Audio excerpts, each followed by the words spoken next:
की बात है।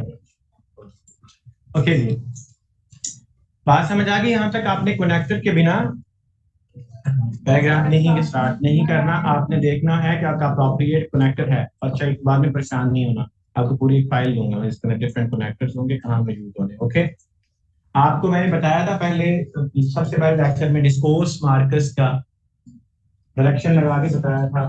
ठीक है, इस तरह डायरेक्शन लगा के बताया था, इस तरह मैंने नाम भी बनाया था। ठीक है, ये बताया था ना मैंने। ये क्या बताते हैं, ये आपके सैंपल्स होते हैं आपके रोड के ऊपर लगे हुए, कि आपको पहले ही ये प्रेमोनिशन होते हैं कि आपके आगे कौन सी चेंजेस आने वाली हैं आपके टर्म में, ऐसे ही है। तो जब आप लिख रहे होते हैं, यहाँ जब आप लिख रहे होते हैं तो आपने लिखते हुए अपना पैराग्राफ स्टार्ट करना है। इमेजिन करें अगर बोर्ड के ऊपर वो निशान ना हो तो कर्व आ जाए रोड के ऊपर, तो एकदम से कर्व आएगी, आपको पता नहीं होगा, सरप्राइज मिलेगा ना। ठीक है, सरप्राइज मिलेगा ना आपको। तो सरप्राइज के साथ साथ आप बेजार भी होंगे, बेजार होंगे ना। गाड़ी अगर इधर राइट टर्न लेंगे तो लेफ्ट जाके लगेंगे, अगर लेफ्ट टर्न लेंगे तो राइट जाके लगेंगे, ऐसे ही होता है ना जी, वो सेंट्रीफ्यूगल फोर्स जो होती है। अच्छा, ये बेजारी आपको फील होगी ना, यही आपके रीडर को भी होगी अगर आप उसको अर्ली वॉर्न नहीं करोगे कि मैं क्या लिखने जा रहा हूं, आप उसको पहले बताओगे। ठीक है, जैसे मैंने कहा at the outset of the discussion it is pertinent to explain और डिस्कस। ठीक है, डिस्कशन के स्टार्ट पे ये बहुत इंपॉर्टेंट है इस पॉइंट को स्टैब्लिश करना कि ये आगे बात आ जाएगी। बात समझ आ रही है? अब आप उसको पता चल रहा है कि इसने इंट्रोडक्शन के बाद फौरन ये बात नहीं कही, फर्स्टली ना आप सेकंडली थर्डली बंदा पूछे क्या बात कर रहे हो। ठीक है, तो आप उसको पहले बताओगे discussion is pertinent to establish the factors which are responsible for the global warming. ठीक है, वो काजेज होगी ना, फैक्टर्स जिनको आप एस्टैब्लिश करने जा रहे हो वो क्या होंगी, कॉजेज होंगी। इसको पता चलेगा कि बच्चा कॉज बात करने जा रहा है, मैंने अभी आपको लिखवाया है, ये मैं आपको पूरी फाइल दे दूंगा, आपको पूरी पता चल जाएगा इसके अंदर। ये बात समझ आ गई? जब आपने ये कर लिया उसके बाद आपका एक सब हेडर उधर से आएगा, एक सब हेडर जो आपके आउटलाइन में दिखाई ना, उसे एक सब हेडर वहां से आएगा। वो आपका क्या बनेगा, टॉपिक स्टेटमेंट। वो क्या बनेगी, टॉपिक स्टेटमेंट बनेगी आपकी। अब टॉपिक स्टेटमेंट के अंदर आप उसको बताओगे, उसको ये समझाओगे कि मैं कौन सा आर्गुमेंट एस्टैब्लिश करने जा रहा हूं या जा रही हूं। समझ आ गई बात की? अब टॉपिक स्टेटमेंट देखने के बाद उसको फौरन पता चल जाएगा, फौरन पता चल जाएगा अच्छा ये बंदा ये बात करने जा रहा है।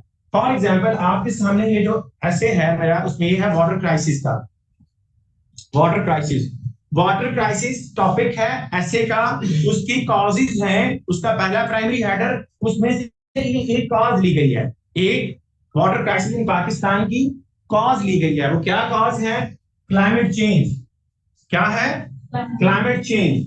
अब आपका जो टॉपिक स्टेटमेंट है, चाहे आपने अपनी आउटलाइन को सेंटेंसेस की फॉर्म में लिखा है, चाहे आपने फ्रेजेस की फॉर्म में लिखा है, आपको यहाँ पे क्या करना पड़ेगा, पूरा टॉपिक सेंटेंस लिखना पड़ेगा। सेंटेंस की बात कर रहा हूं मैं। ठीक है, आपने ग्रामर पढ़ी, अब आपको पता होगा सेंटेंस के अंदर क्या क्या चीजें होती है। ठीक है, आपका जो टॉपिक सेंटेंस है इसके अंदर दो चीजें होती हैं।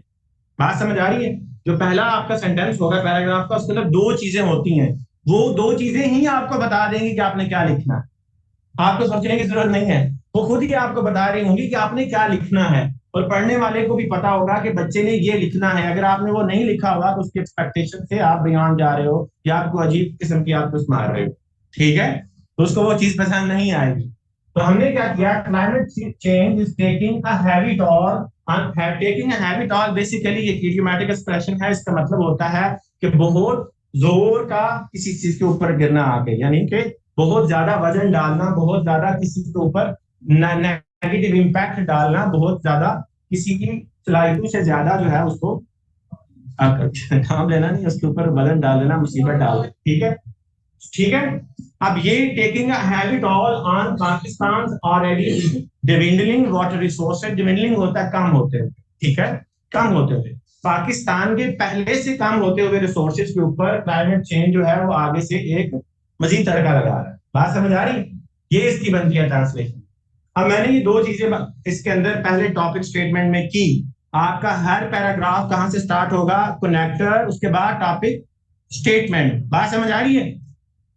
अब आपने जीपीएस मॉडल के अंदर पॉइंट्स निकाले थे ना, निकाल रहे थे ना हम, पॉलिसी पैरालिसिस, बैड गवर्नेंस। वो जो बैड गवर्नेंस नहीं है, वो जो बैड गवर्नेंस है वो आपका टॉपिक स्टेटमेंट बनेगी। ठीक है, फॉर एग्जाम्पल मैं यहां पे लिख लेता हूं,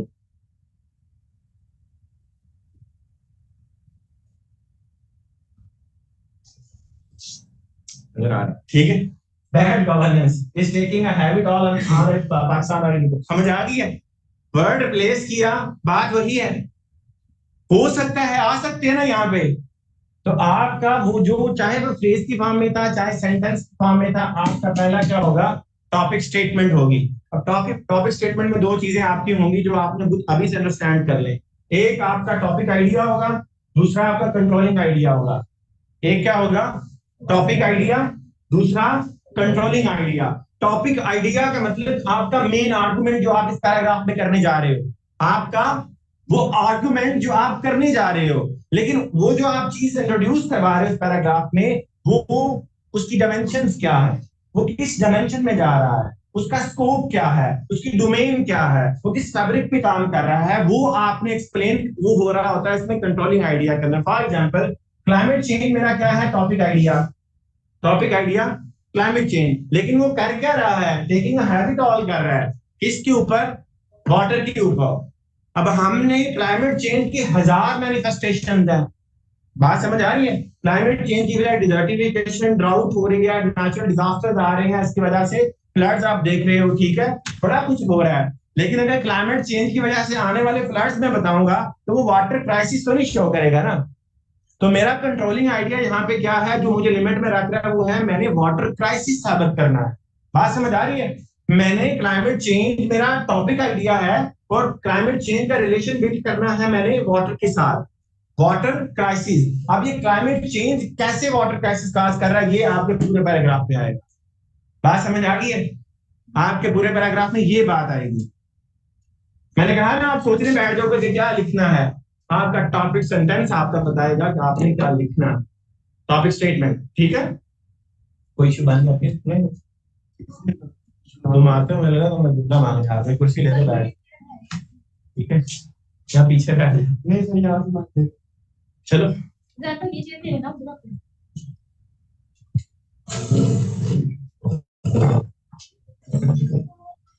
ओके आगे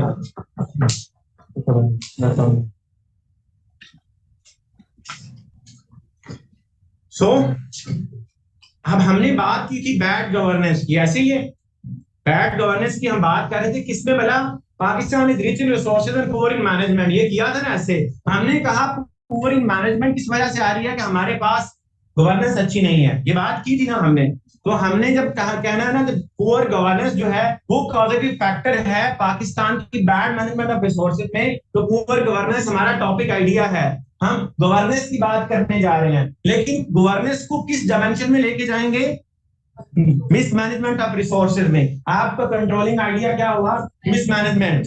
बात समझ आ गई है? अब आपने जो अपनी टॉपिक सेंटेंस लिखना है, इसके अंदर दोनों चीजें आइडेंटिफाई हुई होती हैं, आपको पता होता है मैंने किस डायमेंशन में लेके जाना है। अब आपका ये रोला तो खत्म हो गया कि पैराग्राफ को लिखना किस तरह से है, खत्म हो गया ना, ये समझ आ रही है बात को कि पैराग्राफ हमने किस डायमेंशन में लेके जाना है। डायमेंशन आपकी यहाँ पे ही नजर आ रही होती है, आपको पता होता है, आपने खुद लिखी होती है। उसके बाद आप सोचने लग जाते हो जैसे ये फिंगर नजर देके सोचनी है, ठीक है, आदत होती है ना लोगों को सोचते हुए दान खाने की या काटने, ठीक है। तो या कुछ को आदत होती है, मुझे आदत है कि मैं ये अपना मुंह नोचता रहता हूँ, बाल नोचता रहता हूँ। मैंने सर के बाल सारे उतार दिए खींच के, ठीक। जब लिखने बैठे हुए हैं मुंह रगड़ रगड़ के, जिन दिनों मेरे मुंह पे अगर निशान बहुत ज्यादा हो, समय को आदत मैं पढ़ने वाला काम करता हूँ, ठीक है, क्योंकि मुंह छीलना आदत है। तो क्या होता है कि आप सोचने लग जाते हो, तो सोचने की जरूरत नहीं है, आपको पता है। तो हमने यहाँ क्या किया, हमने वाटर क्राइसिस जो है ये तो आपका ऐसे है, कॉज क्या बता रहे हैं, क्लाइमेट चेंज।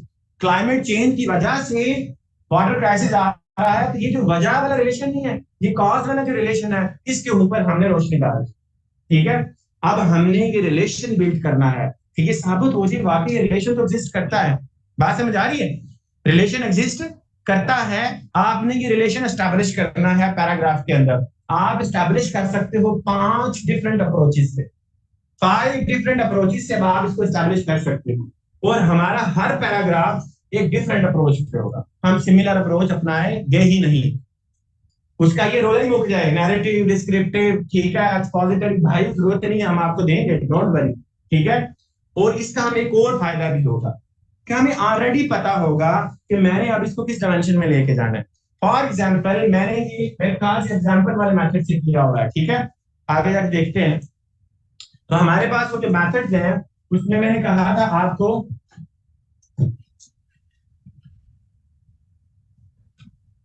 एग्जाम्पल पहला एक मेथड है, दूसरा फैक्ट्स का है, ठीक है। जुबानी में बता देता हूँ क्योंकि वन पे वन सारे आने आगे, ठीक है। कोटेशन मेथड है, ठीक है। फैक्ट्स में स्टैट्स भी आती, स्टैट्स भी आएंगे। कंपैरिजन का मेथड है, कंपैरिजंस करेंगे हम, ठीक है। कंपैरिजन से एस्टैब्लिश करेंगे। नरेशन का मेथड है, नरेट करेंगे एक स्टोरी को, ठीक है। एनेक्डोट दे देंगे या हम नरेट करेंगे इवेंट्स को, या इवन प्रॉब्लम से एसोसिएटेड जो फिनोमेना उसको नरेट कर देंगे, ठीक है। एग्जांपल कोटेशन, फैक्टर डाटा, ठीक है, comparison, argumentation, argumentation, logical argumentation, ठीक है। हमने लॉजिकली एस्टैब्लिश कर देना रिलेशन, हमें किसी एग्जांपल की जरूरत नहीं है, हम लॉजिकली ऐसे एस्टैब्लिश कर देंगे। बॉयज विल बी बॉय, पढ़ने वाला बंदा कहेगा बात ठीक कर रहा है, ठीक है। ओके, अब आपके जब 5 डिफरेंट टाइप्स के पैराग्राफ आ जाएंगे तो उसके बाद आपका एक प्राइमरी हेडर कंप्लीट हो चुका होगा। ऐसे ही है, एक प्राइमरी हेडर के नीचे मोस्टली हम 5 ही देते हैं या 6 देते, इससे ज्यादा नहीं होते। इसका मतलब ये हुआ कि हमारे हर प्राइमरी हेडर के नीचे आने वाला हर सब हेडर डिफरेंट टाइप का होगा, डिफरेंट अप्रोच का होगा।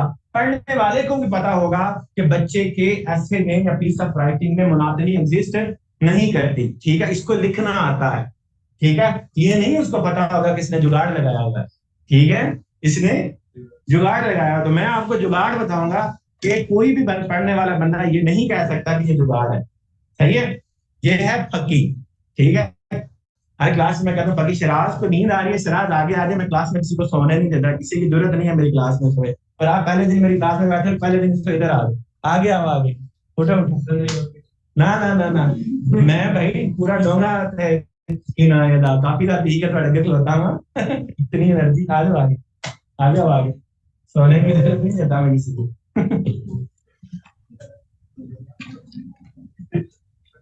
और आपका सोना बनता है, ठीक है, क्योंकि आपको ये जो कुछ पढ़ रहे हैं इसका आपको सवाल ही नहीं पता है, सही है।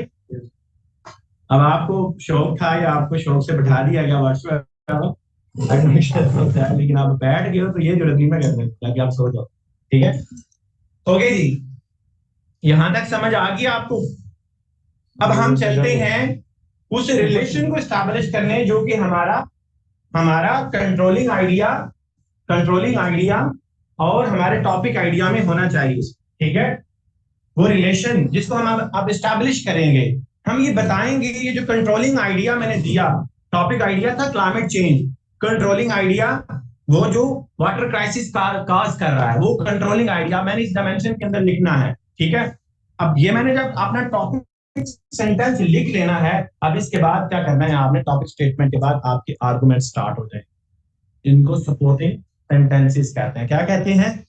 सपोर्टिंग सेंटेंसेस कहते हैं। जो आइडियल एक पैराग्राफ है, जो आइडियल पैराग्राफ है उसकी लेंथ नहीं होती, ठीक है, लेंथ नहीं कहा, क्योंकि ये हमें क्योंकि 2500 से 3000 वर्ड में बाउंड किया गया है ना, इसलिए मैं आपको वर्ड्स की लेंथ बता रहा हूं। अदरवाइज एकेडमिक ऐसे जो होता है उसमें वर्ड्स की लिमिट इस तरह नहीं दी जाती।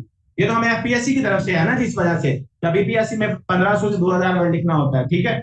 तो अब आपको मैं उस तनाजर में बता रहा हूं, अदरवाइज ये सेंटेंसेस की लिमिट होती है, समझ आ रही है। पैराग्राफ में वर्ड्स की नहीं, सेंटेंसेस की होती है कि आपका जो पैराग्राफ है उसके अंदर कम से कम 8 और ज्यादा से ज्यादा 12 सेंटेंसेस होने चाहिए, कम से कम 8 और ज्यादा से ज्यादा 12। अब वर्ड में क्यों वाला बता रहा हूँ साहब, क्योंकि एफपीएससी की एक लिमिट है, आपने उसके अकॉर्डिंग सारे अपने सब हेडर्स के ऊपर रोशनी डालनी है। और अगर आपको आदत है लंबे सेंटेंसेस लिखने की तो आपके वो जो 10 सेंटेंसेस होंगे वो ही 200 वर्ड्स के होंगे, ऐसे ही है। तो इससे क्या होगा, आपके पूरे ऐसे के अंदर 8 या 9 पैराग्राफ लिखे होंगे, ऐसे ही है। वो देखने वाले को भी नजर आ रहा होगा कि बच्चे का पैराग्राफ के सारे जो हेडर्स थे उनके ऊपर वो रोशनी नहीं डाल सका। ठीक है, तो हमने सिर्फ लिखना नहीं है, हमने उसको हाथ जोड़ के तरला भी डाल, अल्लाह के बंदे, बेशक तेरी अपनी बीवी से लड़ाई है, तेरे बच्चे से तंग कर रहे हैं, तेरे घर में बिजली नहीं है, यूपीएस खराब हुआ है, बहुत हवस के महीने, खुदा का वास्ता मेरी सारी जिंदगी, मेरी जवानी, मेरी शादी, मेरा करियर, हर चीज इसके ऊपर डिपेंडेंट है, खुदा के लिए मुझे पास कर दे, हाथ जोड़ के। ऐसे ही है ना, ठीक है। अब वो जो तरला है ना, वो तरला ऐसे नहीं डलेगा, आपका वो पेपर तरला डालेगा खुद, वो बोल के आप नहीं होंगे, आपका पेपर आपके लिए तरला डाले। तो आपका पेपर नजर आना चाहिए कि इसके अंदर बच्चे ने कोई एफर्ट की हुई है, तो एफर्ट हम आप देंगे, इसको देंगे। तो हमने अब स्टार्ट किया यहाँ से, यहाँ तक समझ आ गई है पैराग्राफ लिखने की। तो हमने क्या किया, जब आपने ये स्टेटमेंट पहली दे रही, अब हमने सपोर्टिंग आर्गुमेंट स्टार्ट करने हैं। सपोर्टिंग आर्गुमेंट देने से पहले मैंने कहा ये जो यूज करना है, ये चीज है, ये ऐसे में बार बार बार बार आपको यूज करने पड़ेंगे। आप अब्रॉड किसी चीज पे नहीं जा सकते, अब्रॉड नहीं जा सकते, खाई में गिरोगे जाके या उसको गिराओगे तो वो नहीं गिरना पसंद करेगा, उसको वो माइंड करेगा इस चीज का। तो आपने उसको इंडिकेटर्स देते जाना है, मैं क्या बात करना चाह रहा हूँ। तो अब हमने ट्रांजिटरी ट्रांजिटरी एक सेंटेंस बीच में लिखना है, ठीक है, ट्रांजिटरी सेंटेंस लिखना है। समटाइम्स इसकी जरूरत होगी आपको, समटाइम आपको जरूरत ही नहीं पड़ेगी, आपका पहला सेंटेंस ही आपकी ट्रांजिटरी सेंटेंस का भी काम कर रहा होगा, उसी के अंदर डायरेक्शन होगी कि आप जा रहे हो आगे। ठीक है, अगर डायरेक्शन मौजूद नहीं है आपके पहले सेंटेंस, जो कि इसके अंदर नहीं है, ठीक है, तो आगे एक सेंटेंस आएगा, पैराग्राफ आएगा, उसमें बताऊंगा इसमें है, ठीक है। तो आप क्या करोगे, उसको एक ट्रांजिटरी सेंटेंस दोगे। बात समझ आ गई। पहली बात हम ये वो पीछे चलते हैं, पिछले वाले ऐसे पे बैड गवर्नेंस रीजन बताई हमने मिसमैनेज ऑफ रिसोर्सेज की। हम बताने के बाद अब बीच में एक ट्रांजिटरी सेंटेंस डालेंगे, वो ये कहेंगे कि पाकिस्तान की गवर्नेंस में कोई इलाज नहीं, ठीक है, बात कर ली। अब उसके बाद आप फौरन आ जाओगे रिसोर्सेज मिसमैनेजमेंट की तरफ। आपने अपने मुद्दे पे आना है, आपके पास इतना टाइम नहीं है, ठीक है, बीट अराउंड द बुश करने का, ठीक है। आपने वो क्या करते हैं, hit the nail on its head, वो करना है भाई। समझ आ रही सिराज भाई, आ रही है ना। तो आपने बीट अबाउट द बुश नहीं करना, आपने हमेशा टू दी पॉइंट बात करनी है। मैंने आपको रूल्स में भी बताया था, अपने टॉपिक को डिफाइन नहीं करना, डिफाइन नहीं करना, डेफिनेशन ही आप कर सकते, ठीक है। सम टाइम कुछ ऐसी चीजें होती हैं जो कि लिटरेचर के अंदर डिफाइंड ही नहीं है, उनको कैसे डिफाइन करोगे, ठीक है। आप डिस्कस करो, ना ही उसने डेफिनेशन मांगी है, ऐसे के अंदर होती नहीं है, आपने डिस्कस करना है, एक्सप्लेन करना है, ठीक है, आपने बताना है उसको, और उसके बाद आर्गुमेंटेशन स्टार्ट करना, ओके। तो आपने एक ट्रांजिटरी सेंटेंस देना है, उसके बाद क्या करना है, आपने अपनी मेन आर्गुमेंटेशन स्टार्ट कर देनी है। मैं आपको छोटी सी बात बताता हूं, मैं आपके सामने खड़ा हूं, मैं कहता हूं कि पाकिस्तान के अंदर जो इलेक्ट्रिक व्हीकल्स हैं वो इंट्रोड्यूस कराई जानी चाहिए और बाकी सारी बैन हो जानी चाहिए, ऐसे ही है, ठीक हो गया। अब मैं जब आपको ये बात बता रहा हूं तो ये मेरी टॉपिक स्टेटमेंट है जो मैंने दे दी, ठीक है, और ताकि पोल्यूशन कंट्रोल हो सके। अब मेरा जो मेन टॉपिक आइडिया है वो क्या है, इलेक्ट्रिक व्हीकल्स। कंट्रोलिंग आइडिया क्या है, पेट्रोल वाली बंद करके एमिशन वो पोल्यूशन कंट्रोल करना, ये इसके इस तरफ मैंने लेके जाना है अपने टॉपिक आइडिया। अब जब मैंने ये बात कर ली ना, अब मुझे भी समझ आ गई है, आपको भी समझ आ गया कि मेरी सारी डिस्कशन ये एस्टैब्लिश करने पे होगी कि क्यों जो पेट्रोल वाली या हाइड्रोकार्बन पे चलने वाली जो व्हीकल्स हैं वो बंद होनी चाहिए। मैंने वो रीजन बतानी है, तो मैं कहूंगा कि ये जो है वो ग्रीन हाउस गैसेज एमिट करती हैं, ऐसे ही है। ये शोर काज करती है, इलेक्ट्रिक व्हीकल का शोर नहीं होता, ऐसे ही है। बात समझ आ रही है। इसके अलावा ये हमारी दुनिया के ऊपर जो जितनी भी हाइड्रोकार्बन कंजप्शन हो रही है और इवन ड्रिलिंग हो रही है, ये उसको इनकरेज कर रही है। अगर ये बंद हो जाएगी तो वैसे इनका पट्टा बैठ जाएगा, ऐसे ही है। तो आप मैं ये बातें करूंगा ना, इलेक्ट्रिक व्हीकल्स के बारे में बताऊंगा, ये क्लीन एनर्जी पे चलती हैं, हम हाइड्रो इलेक्ट्रिक से अब पैदा होने वाली बिजली को या न्यूक्लियर से पैदा होने वाली बिजली को या किसी भी रिन्यूएबल सोर्स से पैदा होने वाली बिजली को यूज करके इसको चार्ज कर सकते हैं, साउंड भी नहीं हो, ऐसे ही है। अब आपको समझ आ गई है, मैं ये आर्गुमेंट्स कर रहा हूँ, ये मैं क्या कर रहा हूँ, दीज आर माय आर्गुमेंट्स, ये मेरी सपोर्टिंग सेंटेंसेस हैं। क्या है? सपोर्टिंग सेंटेंसेस हैं। ऊपर मेरी टॉपिक सेंटेंस था, अब मेरे क्या है, ये सपोर्टिंग सेंटेंसेस हैं। अब जब मैं सारी बात कर लूंगा तो ऐसे ही अधूरी बात नहीं होगी। जैसे सीएसएस का ऐसे पूरा या कोई भी एग्जामिन ऐसे पूरा, ऊपर से भी ढक्कन बंद करना होता है, नीचे से भी बंद करना होता है, ऐसे ही है। मैं ऐसे हमेशा ऐसे एग्जांपल देता हूँ, ऊपर से ढक्कन बंद करते हो इंट्रोडक्शन के साथ, नीचे से बंद करते हो कंक्लूजन के साथ। और मैं अक्सर डराता हूँ तो कंक्लूजन जरूर लिखना, नीचे से निकल जाएगा आपका, ठीक है। अक्सर कहता हूँ ना कंक्लूजन मस्ट लिखना है, अगर नहीं लिखा हुआ तो समझो आपने कुछ भी नहीं लिखा हुआ, निकल गया हुआ आपका, ठीक है। इसी तरीके से जो आपका पैराग्राफ होगा वो इसकी छोटी सी एक पिक्चर होगा, ठीक है। और इसमें भी आपने शुरू में भी और नीचे भी ढक्कन लगाने हैं। Got it? बात समझ आ गई है? शुरू में आपने टॉपिक स्टेटमेंट लिखी, एंड में आपने कंक्लूडिंग स्टेटमेंट लिख दी है। बात समझ आ गई है? और आपकी जो कंक्लूडिंग स्टेटमेंट होगी वो आपकी थीसिस स्टेटमेंट को या आपकी टॉपिक स्टेटमेंट को, दोनों में से किसी एक को जस्टिफाई करेगी एंड पे जाकर। यानी आप इस लेवल तक अपने आर्गुमेंट्स को ले जा चुके होंगे कि अब आप कॉन्फिडेंस के साथ ये बात करोगे, मैंने ये एस्टैब्लिश कर दिया है कि मेरी थीसिस स्टेटमेंट ठीक है, ये जो मैंने थीसिस स्टेटमेंट में बात की थी वो ठीक है। बात समझ आ रही है? या जो मैंने टॉपिक स्टेटमेंट में बात की है वो ठीक, दोनों में से किसी एक चीज को वो एस्टैब्लिश करेगी। इधर आगे मैं आपके सामने पढ़ूंगा और आपको साथ में रिलेशन बताता जाऊंगा, ठीक है। आपने एग्जैक्ट किसी तरीके से सेंटेंसेस लिखने हैं, मैं आपसे पैराग्राफ ही लिखवाऊंगा, आपसे मैं जैसे नेक्स्ट आपने सेंटेंसेस लिखने हैं वो सेपरेट सेपरेट, क्योंकि पैराग्राफ में आप कंफ्यूज हो जाओगे, फिर मैं उनको कहूंगा इनको जोड़ लो, जुड़ जाएंगे वो खुद से, जब जुड़ जाएंगे तो एक पैराग्राफ करेंगे। तो आप बार बार जब करोगे तो आपका पैराग्राफ कितना आ जाएगा। आगे चलते हैं, बच्चों के मैसेज में देख लो, रूल्स का वो पेज सेंड कर दिया जाएगा आपको सीधा। अब वो जो रूल्स का पेज है ना वो मेरी फाइल में होगा, इजहार का आज मैं साथ दे रहा हूँ,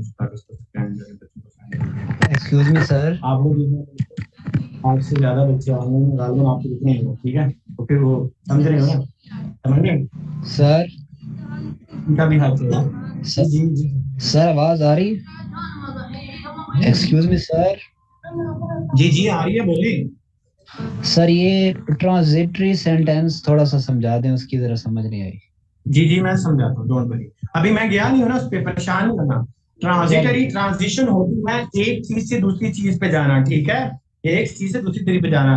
अब आपको मैं बता रहा था कि आपका टॉपिक स्टेटमेंट जो होगी, आपने उसके बाद सपोर्टिंग सेंटेंसेस, सपोर्टिंग आर्गुमेंट जो आपके ना उसकी तरफ जाना है आपने। उसके बीच में जो गैप है वो आपने इंडिकेटर देकर फिल करना है, उसको इंडिकेटर देना है कि मैं उस तरफ जाने लगा हूँ, फौरन नहीं उसको शुरू कर लेना, ठीक है। तो अगर आपकी टॉपिक स्टेटमेंट के अंदर ये कोई इंडिकेटर मौजूद है आप जा सकते हो, अदरवाइज आपने एक ऐसा सेंटेंस बीच में लिखना है जो कि आपके ऊपर वाली बात और बाद वाली बात के बीच में रिलेशन एस्टैब्लिश कर दे। समझ आ गई?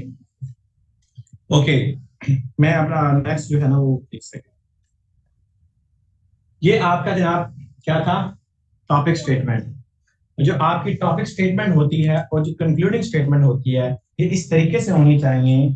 इस टॉपिक स्टेटमेंट जो कंक्लूडिंग स्टेटमेंट है इसको और थीसिस स्टेटमेंट को अगर आपस में इस तरह जिस पजल की तरह जोड़ा जाए तो इस तरह ना लगे कि ये दोनों डिफरेंट चीजें हैं। बात समझ आ रही है? बात समझ रही हो? थीसिस स्टेटमेंट आपके एसे के बारे में मेन आपका जो आइडिया मेन आर्गुमेंट होता है वो होती है अगले लेक्चर में हमने वो करनी है, ठीक है, इंट्रोडक्शन के साथ। तो वो आपने जो मेन आर्गुमेंट शुरू में लिया हुआ है, आपको जो अंडरस्टैंडिंग थी मेन आपके ऐसे की, जो आपने उसके बाद मेन जो आर्गुमेंट अपना बिल्ड किया, एस्टैब्लिश कर लिया कि मेरी ये अंडरस्टैंडिंग है और मैं इस तरफ लेके जाऊंगा, मैं उसकी बात कर। अगर उसको पकड़े और इसकी कंक्लूडिंग जो इसका सेंटेंस है इसको पकड़े तो इनका आपस में कोई रिलेशन नजर आना चाहिए, आपस में इनका रिलेशन नजर आना चाहिए। कहने का मकसद ये है कि आपके हर पैराग्राफ के एंड पे आपने एटलीस्ट अपनी टॉपिक स्टेटमेंट जो पैराग्राफ में शुरू में दी है वो, या आपकी जो आपका किसी स्टेटमेंट जो आपने इंट्रोडक्शन में बताया हुआ है, जो मेन आपका मुद्दा है जिसको साबित कर रहे हो, उसकी कोई ना कोई झलकी आपने देनी है, आपने उसको साबित करने की एटलीस्ट दावा जरूर करना है कि मैं साबित करता जा रहा हूं, ठीक है, वन बाय वन, ठीक हो गया, प्रूव करता जा रहा हूं। तो ये देखो climate change is taking a heavy toll on Pakistan's already dwindling water resources. ये हमारी टॉपिक स्टेटमेंट थी शुरू में. एंड में मैंने क्या बात की थी? Therefore, extreme climatic conditions are responsible for water crisis in Pakistan. ऐसे ही है. अगर मैं therefore को निकाल दूं तो लगेगा ऐसे ही कि एक ही जगह से उठाई गई हैं दोनों चीजें. अब वाटर क्राइसिस से क्या नजर आ रहा है कि वाटर क्राइसिस हमारा मेन ऐसे का टॉपिक है. ऐसे ही है. इसका मतलब है मेरी थीसिस स्टेटमेंट वाटर क्राइसिस के अराउंड ही बनी हुई है. ठीक है. तो अब ये दोनों एक ही जगह से उठाए लग रहे हैं. कोई डिफरेंट बात तो नहीं मैंने की. इसका मतलब है कि इस और इसके बीच कुछ और बातें हैं. Therefore, से पहले और इसके बाद रिसोर्सेज के बाद कुछ और बातें भी हैं जो मैंने की हैं. वो क्या है? सपोर्टिंग क्या है सिराज? Supporting arguments. ठीक है. आपने लिखना है. ये मत सोचिएगा मैं आपको आपने क्लास ली आप लिखेंगे बैठ के इनके साथ. Don't worry. ठीक हो गया. अब मेरे सपोर्टिंग आर्गुमेंट्स क्या थे? सपोर्टिंग आर्गुमेंट्स क्या? जैसे मैंने कहा ना इलेक्ट्रिक व्हीकल की मैं बात कर रहा था. मैं आर्गुमेंट्स दे रहा था ना. अब एग्जैक्ट आर्गुमेंट स्टार्ट हो जाने हैं. ठीक है. वो क्या थे? पीछे चलते हैं पहले. Climate change is taking a heavy toll and Pakistan already dwindling resources. Topic idea controlling idea इसके अंदर मौजूद है. हमने वो देख ली. हमें पता चल गया. अब आगे चलते हैं. The country is highly vulnerable to the catastrophic impacts of global warming and climate change. ये क्या है आपका ट्रांजिटरी पैराग्राफ सॉरी सेंटेंस. ठीक है. अब ट्रांजिटरी सेंटेंस का मामला क्या है? मैंने साबित करना है वाटर क्राइसिस. ऐसे ही है. ऐसे ही है ना. लेकिन मैं उसको पहले लेके आया हूं क्लाइमेट चेंज की तरफ. क्लाइमेट चेंज की तरफ क्योंकि क्लाइमेट चेंज मेरा क्या था? टॉपिक आइडिया था. मैंने टॉपिक आइडिया की रिफ्लेक्शन दी. ये है क्या बेसिकली? तो मैंने कहा पाकिस्तान क्लाइमेट चेंज ऑलरेडी सफर कर रहा है. इससे ऑलरेडी सफर कर रहा है. ऑलरेडी का मतलब है कि अब कुछ नया भी होने जा रहा है. ऑलरेडी हम वहीं लगाते हैं ना कि ये ऑलरेडी हो रहा था तो अब ये हो गया. यही होता है ना. तो ऑलरेडी का मतलब ये होता है कि ऑलरेडी हो रहा था तो हमने क्या किया? आगे चलते हैं. The Indus river. अब बात स्टार्ट होगी आर्गुमेंट सेंटेंसेस. आर्गुमेंटेटिव सेंटेंसेस जो मैंने आर्गुमेंट देने लगा हूं साबित करने के लिए सपोर्टिंग सेंटेंसेस स्टार्ट हो गए. समझ आ रही है? यहाँ पे Indus river system is the main source of water for Pakistan. It is fed by alpine glacier. alpine होते हैं और पहाड़ी ग्लेशियर्स होते हैं. alpine glaciers of Karakoram and Himalayan ranges. These glaciers are melting. अब ग्लेशियर की बात की, पहले क्लाइमेट चेंज की बात की, फिर ग्लेशियर्स की बात की, तो समझ आना शुरू हो गई. बात के साथ जाने लगी. आने समझ होगी ना. समझ आ गई ना आपको? आपको सारी कहानी समझ आ गई कि बात किधर जाके खत्म होगी. मैंने पहले क्लाइमेट चेंज की बात की, गर्मी की बात की, फिर मैं आपको ले गया ग्लेशियर्स के पास. अब ग्लेशियर पे गर्मी डालो, ग्लेशियर्स पिघलेंगे. पिघलेंगे तो पानी ज्यादा आएगा बाहर. जब वो पानी आएगा तो निकल जाएगा. जिसकी वजह से आपका जो हाइड्रोलॉजिकल साइकिल है, जो बारिश बरसती है सारा, ये डिस्टर्ब हो जाएगा. इस डिस्टर्बेंस की वजह से आपका मुल्क वाटर क्राइसिस को फेस करेगा. आपको पता है अभी इस टाइम सैलाब है पाकिस्तान में सतलज की वजह से. 30 साल में सबसे ज्यादा इस समय फ्लो चल रहा है. ये दो वजूहात से हो रहा है. एक तो हमारा हाइड्रोलॉजिकल साइकिल डिस्टर्ब है.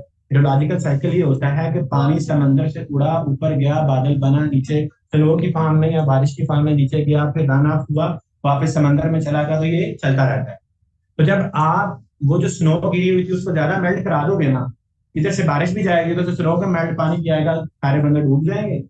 उसके बाद क्या होगा? सर्दियों के मौसम में वो जो आपकी एवापोरेशन है वो कम होगी और कम स्नो उधर जाएगी. ठीक है. और उससे अलावा क्या होगा कि आप एक्सट्रीम वाटर क्राइसिस फेस करोगे और हमारा मुल्क फेस करता है. यहाँ तक के हमारे मुल्क में ये जो शहर जिसमें आप बैठे हो, ये दुनिया का आलूदा तरीन शहर हो जाता है. बारिश का खतरा तक नहीं मिलता और अभी मुल्क डूब ही जा रहा है, बारिश रुक ही नहीं रही. ऐसे ही है ना जी. तो हमारा जो एक बैलेंस था ना हाइड्रोलॉजिकल साइकिल का, जो कि सदियों से, जो कि मिलीनिया से एग्जिस्ट करता था, वो डिस्टर्ब हुआ है. और इसी वजह से पाकिस्तान जो है इस टाइम दुनिया में जो टॉप मोस्ट है. बैठ जा, क्यों इस तरह सुन रहे हो? 2024 की टर्म देनी मैंने पहले बताया, देनियां मेरे जिम्मे. ठीक है. ओके. तो पाकिस्तान जो है इस टाइम टॉप 10 जो है वो जर्मन वॉच ने भी कहा है, यूएनडीपी भी कह रहा है, वर्ल्ड इकोनॉमिक फोरम भी कह रहा है कि पाकिस्तान, कुछ कह रहे हैं टॉप 20 में, कुछ कहते हैं टॉप 10 में पाकिस्तान जो है वो क्लाइमेट से क्लाइमेट चेंज से कंट्रीज में से आती है. तो वजह समझ आ रही है बात को. अब मैंने क्या किया, क्लाइमेट चेंज को वाटर क्राइसिस से रिलेट करना था पहले क्लाइमेट चेंज की बात की, ट्रांजिशन दे दी मैंने अपनी पूरी सेंटेंस को, तो उसके फौरन बाद आपको इंटर वाटर सिस्टम में कहा कि हम पानी लेते ही इंटर वाटर सिस्टम से। अब बेसिकली जो उसको पानी दे रहा है वो क्या है, अल्पाइन ग्लेशियर्स है। वो क्या है आपका उसको अल्पाइन ग्लेशियर है। अब अल्पाइन ग्लेशियर को बीमार करो, फिर उनको बीमार करने के बाद उसके इम्पैक्ट होंगे, वो आप वाटर क्राइसिस पे बताओ, साबित हो जाएगा। बाकी बात तो ठीक कर रहे हैं, आर्गुमेंटेशन है हमारी, ठीक है। लॉजिकली हमने प्रूव कर दिया कि वाकई ही क्लाइमेट चेंज पाकिस्तान में वाटर क्राइसिस आ रहा है। चले, ये हमारे सपोर्टिंग सेंटेंसेस हैं, ठीक है। एंड पे जब आप देखोगे कि हमारे सपोर्टिंग सेंटेंसेस जो है वो खत्म हो जाएंगे और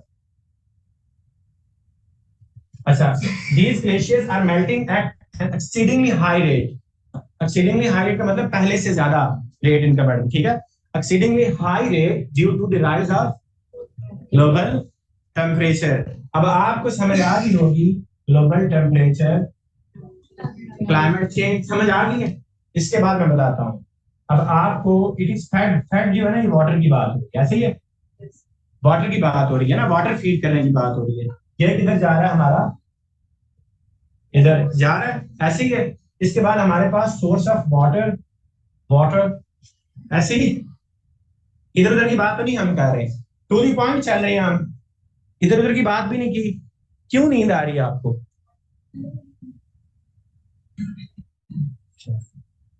ठीक है, तो आप घर रहती, आप रिकॉर्डिंग मिल जाने की, तो रिकॉर्डिंग से देख लेती, क्या मसला? कितने बच्चे ऑनलाइन बैठे हैं इस टाइम? मेरे ख्याल 39 के करीब थे। ये देखो नहीं आगे, आप ओपन करो बच्चों की स्क्रीन में सामने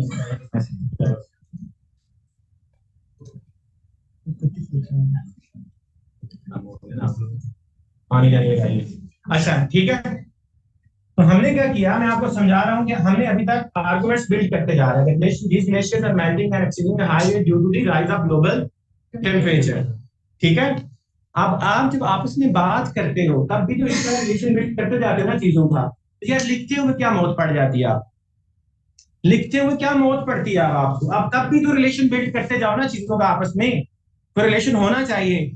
उसके बाद आगे चलते हैं। This phenomenon has disturb the natural water cycle of the region, natural water cycle, ठीक है। वाटर साइकिल डिस्टर्ब हुआ, वाटर क्राइसिस आ गया, ठीक है। साइंटिफिकली प्रूवन है ये, वाटर शेड के मैनेजमेंट में या पढ़ोगे, जब भी वाटर साइकिल डिस्टर्ब होगा वाटर क्राइसिस आएगा, ठीक हो गया।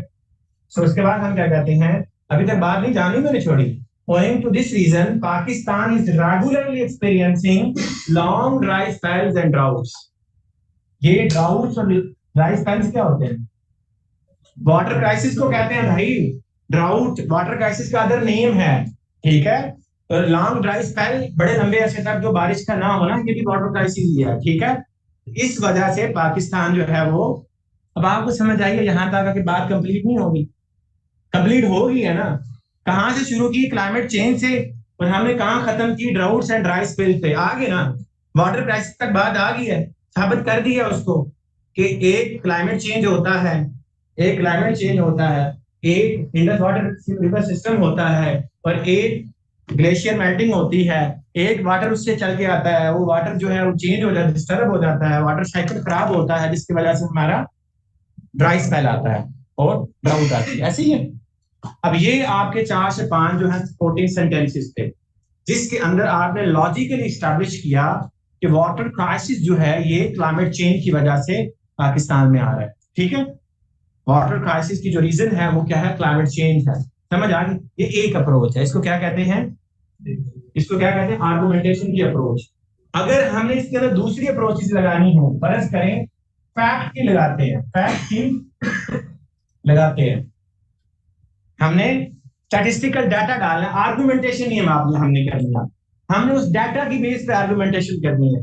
जो ही हमने ये बात कर लेनी है ना, ठीक है, तो आपने साथ ये कहना है, ये बात कर लेनी है आपने, ठीक है। क्लाइमेट चेंज की है ना, साथ ही आपने बात कर देनी है कि जब पाकिस्तान बना था ना, इंसेप्शन ऑफ पाकिस्तान, पाकिस्तान में 5000 जो है वो अवेलेबिलिटी वाटर की थी, अभी ये 900 पे आ गई है। 900 जो है वो वाटर स्ट्रेस्ड कंट्री की निशानी है, वो वाटर स्ट्रेस्ड कंट्री की निशानी है थैंक्स टू क्लाइमेट चेंज, जो कि पाकिस्तान को अफेक्ट कर रहा है। According to German Watch, Pakistan 9th most affected climate change है। बात समझ आ रही है? हम सारी चीजें किसे साबित कर रहे हैं?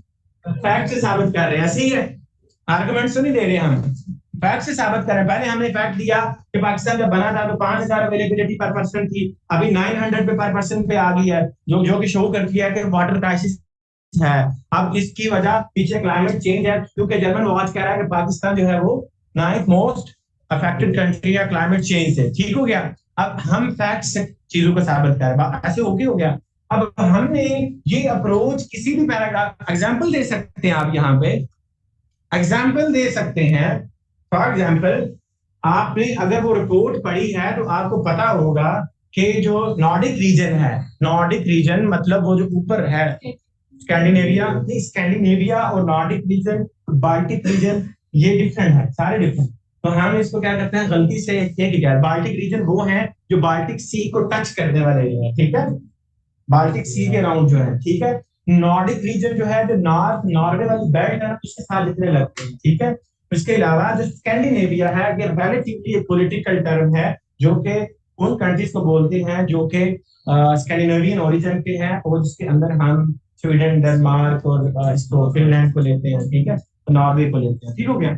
और बाकी जब हम नॉर्डिक रीजन करके तो बहुत बड़ा रीजन है, उसके अंदर वो ऊपर वाले जो रशिया के हैं ना, क्या नाम है, जजीरे, वो भी आ जाते हैं, ठीक है। ओके, सो हमें बात का अच्छा, वो रिपोर्ट में अगर आप देखोगे तो वो जो एरियाज हैं वो लीस्ट जो है ना अफेक्टेड हैं वो क्लाइमेट चेंज से।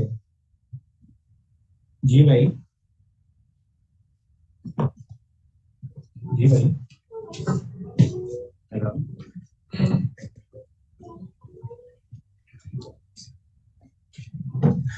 अच्छा, बात समझ आ गई यहाँ तक? तो अब उनको देखोगे, उनकी वाटर अवेलेबिलिटी को पाकिस्तान की वाटर अवेलेबिलिटी के साथ कंपेयर करो। जब कंपैरिजन करोगे तो आपको पता चल जाएगा, जहां क्लाइमेट चेंज का इम्पैक्ट कम है वहां पे वाटर ठीक है, जहां ज्यादा है वहां वाटर कम हो गया। समझ आ गई है? हमने कंपैरिजन से ये चीज स्टैब्लिश कर दी। तो बता ये रहा हूं कि आपके पास डिफरेंट जो है वो अप्रोचेस हैं एक पैराग्राफ को स्टैब्लिश करने के लिए, उसके सपोर्टिंग आर्गुमेंट्स देने के लिए। ये आप पे डिपेंड करता है कि आपके पास कहाँ पे कोटेशन है, कहाँ पे डाटा है, कहाँ पे आपके पास आर्गुमेंटेशन है, कहाँ पे आपके पास एग्जांपल है, कहाँ कंपैरिजन है, ठीक है। जी भाई, जी जी भाई,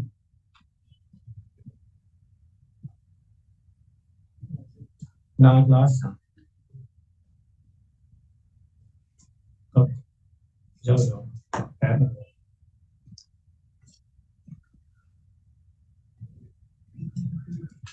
पता नहीं चलो, आर्ट्स पे कर दिया ना कुछ।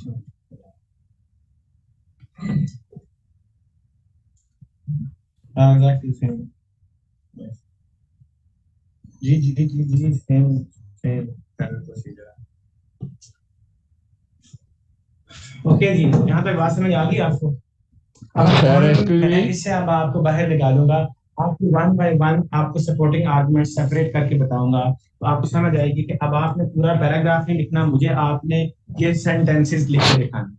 सेंटेंस लिख सकते हो ना, सेंटेंसेस लिख सकते हो ना। अब आपने सेपरेटली मुझे सेंटेंसेस लिख के देने हैं एक पैराग्राफ के नीचे, 7 8 ठीक है।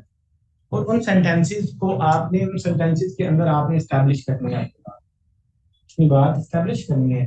चाहे उसके लिए आपके पास 5 मेथड्स होंगे जो मैं आपको दूंगा, 5 फकियां होंगी, जो सी मर्जी यूज कर लो, लेकिन मुझे आपने साबित कर देना, ठीक है। एस्टैब्लिश होना चाहिए आपका पॉइंट। ओके, अब उसमें एक आपको नजर आएगा, एक सीक्वेंस भी हो, सीक्वेंस से लेके आया ना चीजों को।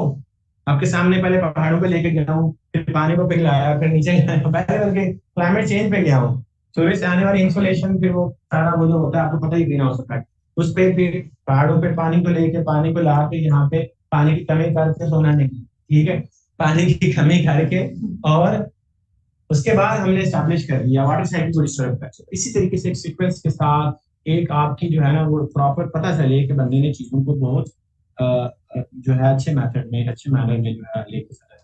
हमारे पास ये जनाब ऊपर आपका आ गया टॉपिक स्टेटमेंट और आपकी कंक्लूडिंग स्टेटमेंट। अब यहाँ पे वो देख लिया इन पे, तो मैंने ये सारी बात यहाँ तक कर ली है, तो फिर मैं क्या यूज करूंगा, कंजंक्शन देयरफॉर यहाँ 10 भी लग सकता है, हेंस भी लग सकता है, ठीक है, और क्या लग सकता है, henceforth लग सकता है, consequently लग सकता है, एग्जैक्टली, ठीक है। therefore extreme climatic conditions are responsible for water crisis in Pakistan. ये एंड पे बात पता क्यों कर रहे होते हैं इस तरह की, एंड पे उसको कह रहे होते हैं, समझ आ गई है ना तुम्हें, आ गई है ना, ये है सिलवजा, ये होता है ये वाला चीज, समझ आ गई है। जब सारा आप स्टैब्लिश कर देते हो ना, उसके बाद एंड पे जाके कहते हो आप पता चला, आप समझ आई है।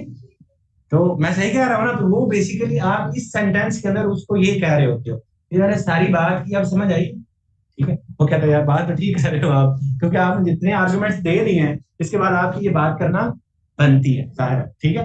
हम आगे चले तो हमें आपको ये सपोर्टिंग सेंटेंसेस यहाँ सारे आ गए, ठीक है, आइडिया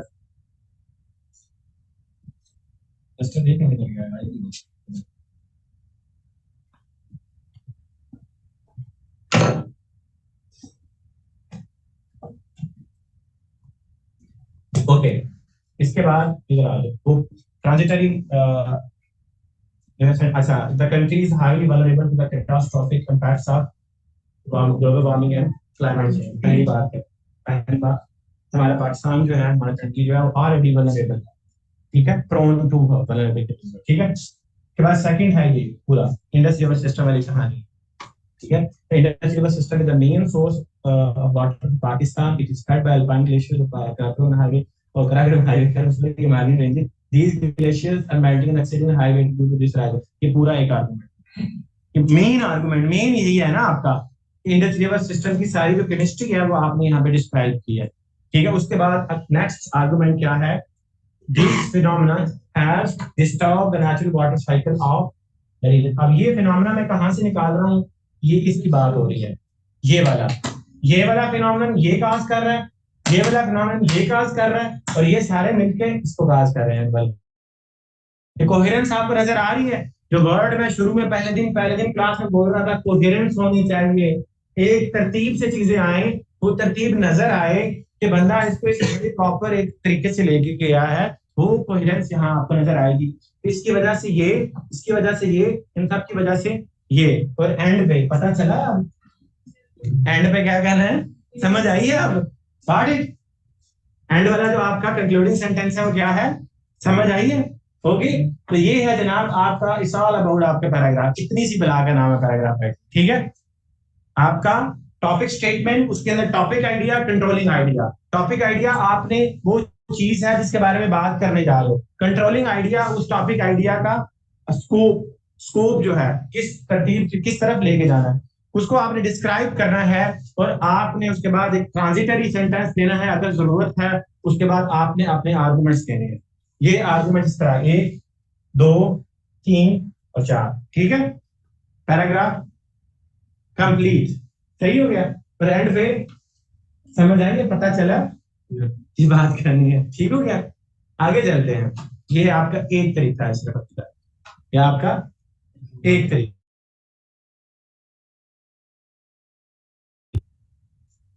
आगे चलते हैं जी, तो आपने जब मैं आपको दूंगा ना पैराग्राफ, तो आपने पहले दफा मुझे इस तरह ब्रेक करके आर्गुमेंट्स देने हैं, ठीक है, ब्रेक करके आर्गुमेंट्स देने हैं। आपने एक सेंटेंस लिखना है, उसके बाद 2-3 लाइनें छोड़नी है, दूसरा सेंटेंस लिखना है, 2-3 लाइनें छोड़नी है, तीसरा सेंटेंस लिखना है, फिर इसका 4 5 और 4-5 पैराग्राफ सेंटेंसेस के अंदर आपने बात 6 में कंक्लूड कर लेनी है, सारे एस्टैब्लिश कर लेनी है। उसके ऊपर एक होगा, फिर एक नीचे होगा, 2 वो मिलाएंगे हमारे 9 हो जाएंगे, ऐसे ही या 8 हो जाएंगे, हमारा एक सेंटेंस कंप्लीट हो जाएगा, ठीक है। तो नेक्स्ट हमारे पास है एक सेकंड,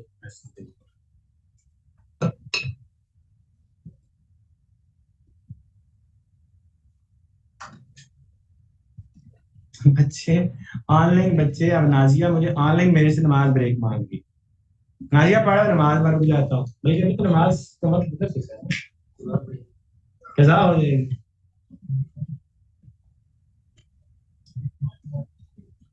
पता नहीं कितनी कदा होनी है।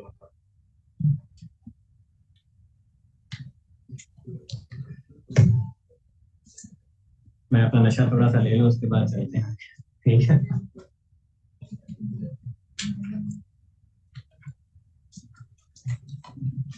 जाहिर सॉरी यार, मेरी वजह से कज़ा हो गया, माफी चाहता हूँ। मेरी नमाजें सारी हो जाएंगी अगर आप लोगों को वैसे लिखना आ गया। ठीक है, मुझे अभी तक बताएंगे जो कुछ आपने पढ़ा या सीखा है, at least the factor of fear वो तो आपका डिसिपेट हो गया है। इतनी तो समझ आ गई है कि ये बला क्या है बेसिकली, ये सारा यार फियर का बिजनेस है, सच्ची बात। इतनी बड़ी रॉकेट साइंस नहीं है ये, ठीक है। अब आपको चीजें यही रहेंगी, जहां से मर्जी लिखो, जो मर्जी लिखो, जिस मर्जी बंदे को चेक कराओ, ये रूल नहीं बदल सकता कि आपने टॉपिक सेंटेंस देना है, उसके बाद आपने सपोर्टिंग आर्गुमेंट्स देने हैं, ठीक है। और उनको स्टैब्लिश करना है किसी चीज के साथ, ठीक है, किसी एग्जाम्पल के साथ या कोटेशन के साथ या अपनी लॉजिकल आर्गुमेंट्स के साथ, ठीक है। प्रॉब्लम पता है कहाँ लाई करता है आप में, ये हड्डियां इसलिए चल रही हैं, जनरल बात कर रहा हूं मैं, मुझे कोई डर नहीं, आपको पता मैं पढ़ाता था मेरे शौक से। ये इस वजह से चल रही है कि आप लोग लिखते नहीं हो, ठीक है। मैंने आपको 8 से ज्यादा नहीं देने लेक्चर, ठीक है। जनरल लेक्चर तो बनते हैं 20 बनते हैं अगर कहीं पे भी देखो, लेकिन आप लोग हर ड्रामा हो जाओगे, ठीक है। आप लोगों को काम दो, आपके चेक करो, आपका काम आपकी बेइज्जती करो, टका के करो, ठीक है। मैं डिस्कस भी करता हूँ, अक्सर ने चेक करवाया, मैंने डिस्कस किया है, मैं कोई शर्म में याद नहीं करता, सबका डिस्कस करो भाई, आपने ये गलती, नेक्स्ट टाइम जिंदगी में करके तो बात करनी, ठीक है। पता है ना मुझे इस चीज का, बच्चे रहे हम भी नहीं बनना करता गलती, जो कॉन्शियस है आपको जिसपे। फॉर एग्जाम्पल मैं आपको छोटी सी बात बताता हूँ, अगर आप एक वर्ड गलत प्रोनाउंस करो या एक वर्ड के मीनिंग आपको पता नहीं होते या गलत बताते हो, तो बंदा आपकी गलती निकालता है और 50 लोगों के सामने निकालता है। अगर जिंदगी में उसकी प्रोनाउंसिएशन आपकी गलत होगी या उसका मीनिंग आपको ना आया तो बात करना, मरते दम पे कलमे तो ज्यादा तुम्हारा पता होने वाला मीनिंग की, यकीन जाने आपको नहीं भूलेगा वो, आपको वो नहीं भूलेगा, क्योंकि आपने उस टाइम क्या होगी, आपकी इंसल्ट फेस की होगी।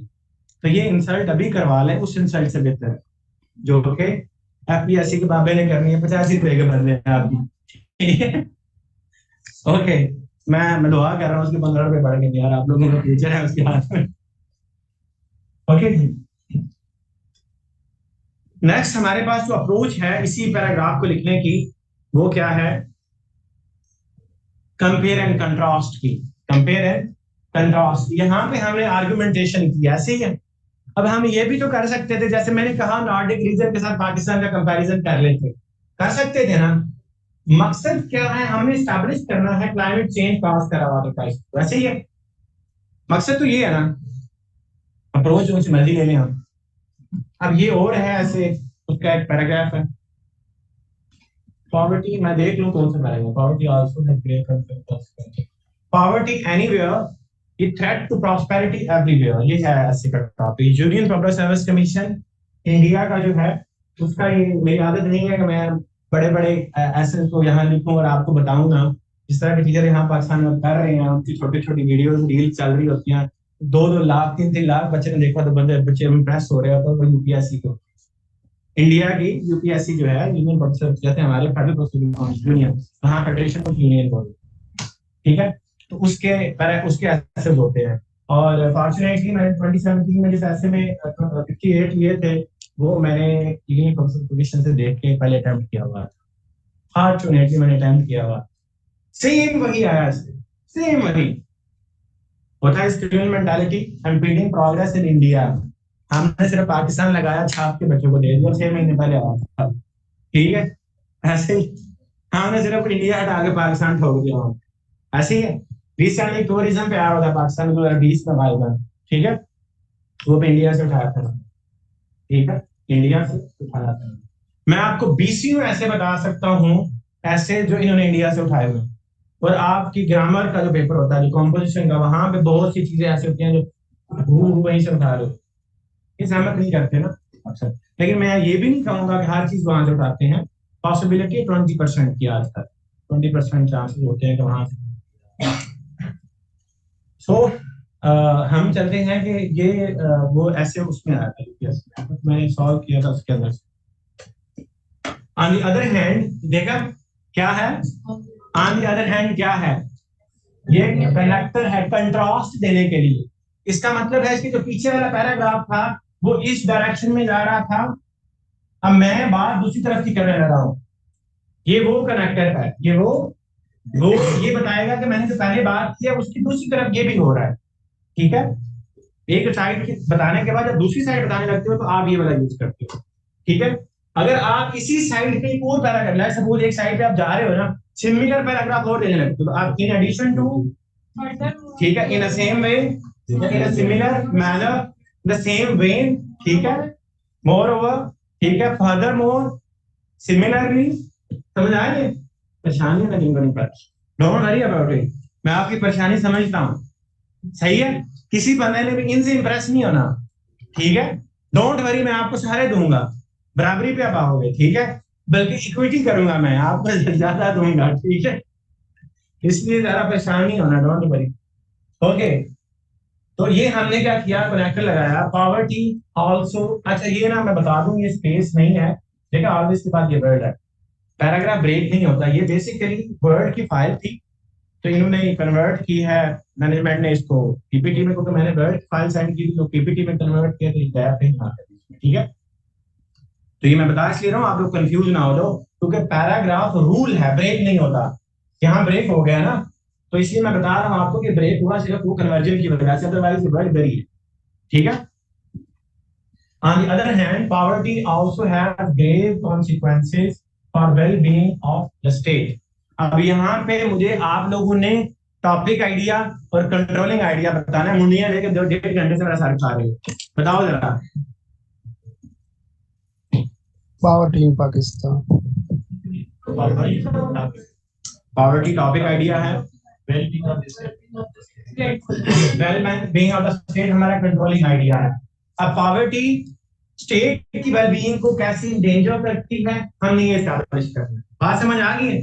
पॉवर्टी स्टेट की वेलबीइंग को कैसे इंडेंजर करती है आपने, अब पॉवर्टी एक फिनोमेना है स्टेट की, ये देखो ना एब्स्ट्रैक्ट है, स्टेट की प्रॉस्पेरिटी या स्टेट की जो वेलबीइंग है, अब आपने वेलबीइंग क्या होती है स्टेट की, अब वो वेलबीइंग पॉवर्टी के साथ कैसे रिलेटेड है, अब ये आपने एस्टैब्लिश करना है। अब इसमें आप कंपेयर एंड कंट्रास्ट भी कर सकते हो, जरूरी नहीं है अब आप लॉजिकली इसको एस्टैब्लिश करो, ये जरूरी नहीं है कि आप इसको लॉजिकली साबित करके तो पॉवर्टी इस तरीके से करती है, आप इसको जस्ट जस्टिफाई कर सकते हो, देखो हाँ भाई ये था इधर ही है, लिहाजा यहाँ पे कुछ इश्यू है पॉवर्टी का, ठीक है।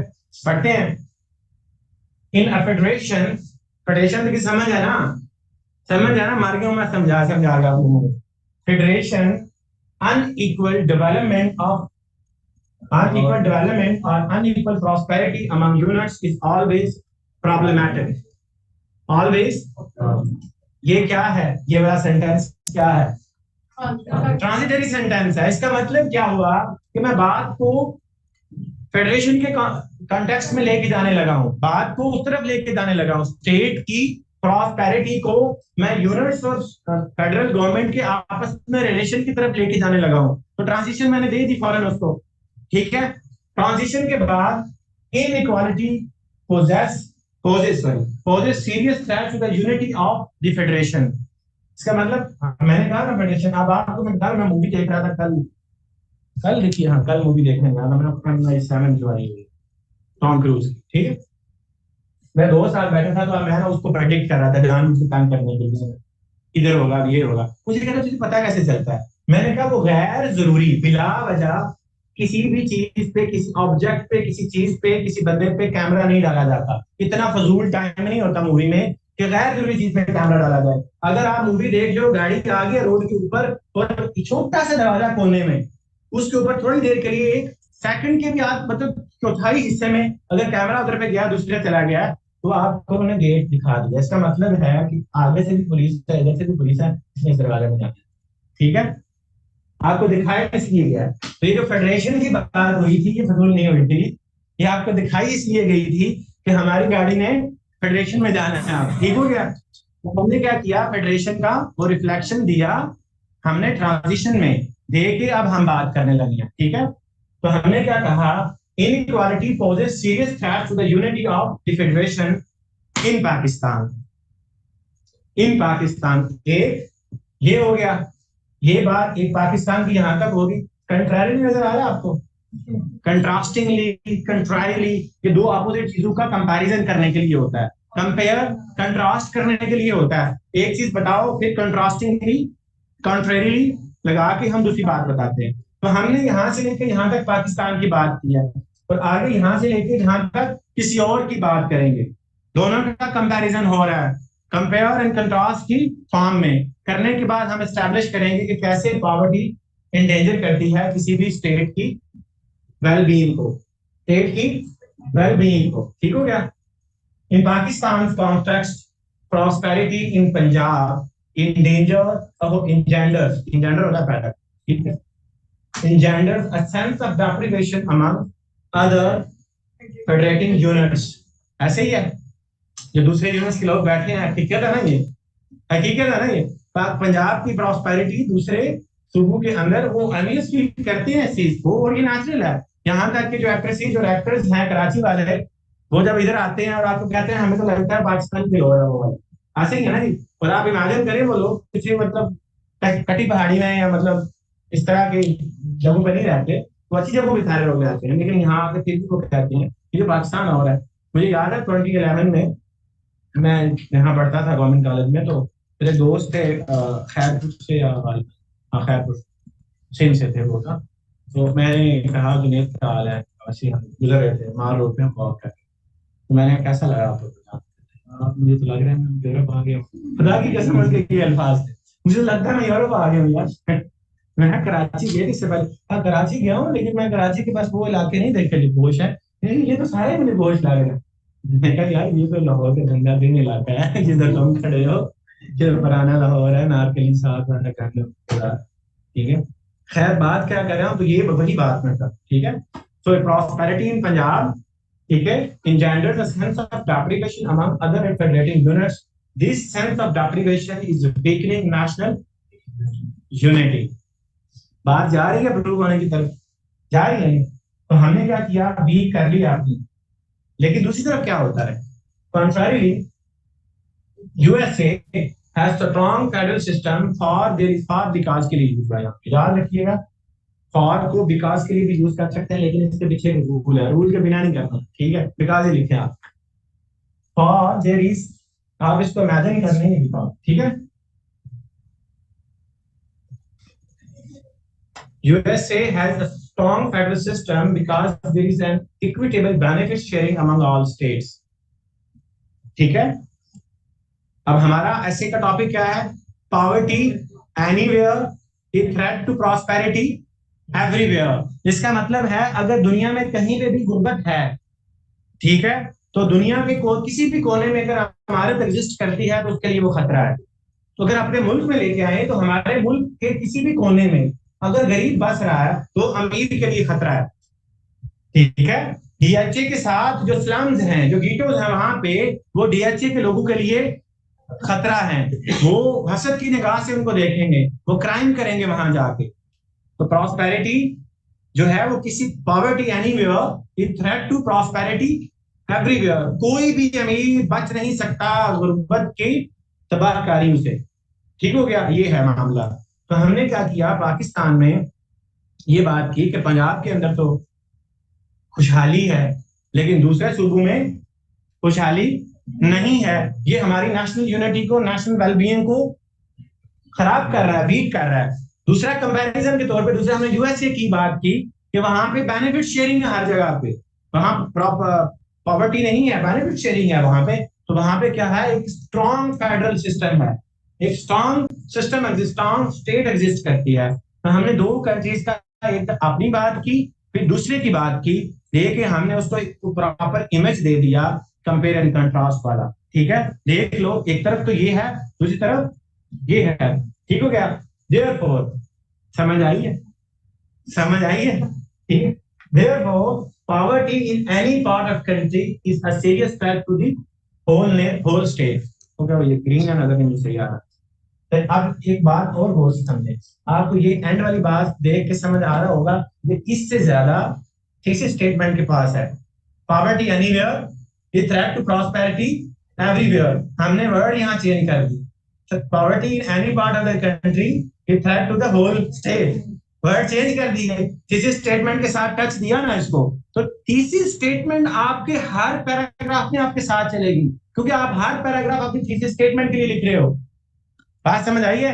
और थीसिस स्टेटमेंट आपके ऐसे का ब्रेन है, आपका वो मेन स्टांस है, तो आपकी मेन स्टांस है जो आप जिसको आप प्रूव करने जा रहे हो। तो आपका थीसिस स्टेटमेंट हर जगह आप आगे आ जाओ, आप आगे आ जाओ, फिलहाल आप पीछे जाओ, ठीक है? आप भी पीछे जाओ, आप आगे आ जाओ, आ जाओ आगे। आप भी पीछे जाए, जगह चेंज करें। नहीं सोने गए, सोने तो नहीं मैं देता किसी को, थोड़ा सा ना वो हो रहा है, वो ब्रेक लगती है ना गाड़ी की तो पीछे वाले को ज्यादा फील होती है, तो मैंने कहा आगे आ जाए तो सस्पेंशन जो है ना पीछे वाले भी एक्सपीरियंस करेंगे। बस कंप्लीट करना है, ब्रेक क्या करनी है यार?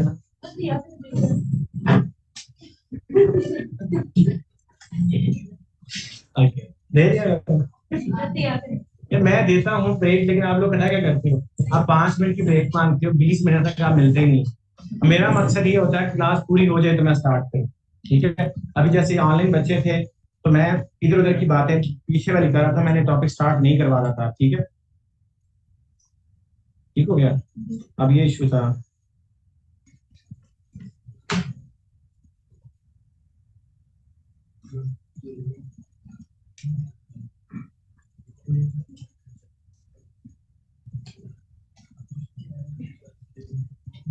बच्चों मैं आपकी सिफारिश कर देता हूँ कि आप क्लास से पहले आपके स्लाइड्स मिल जाएं।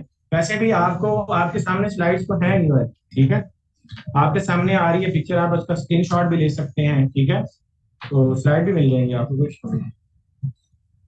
ओके। चलें आगे।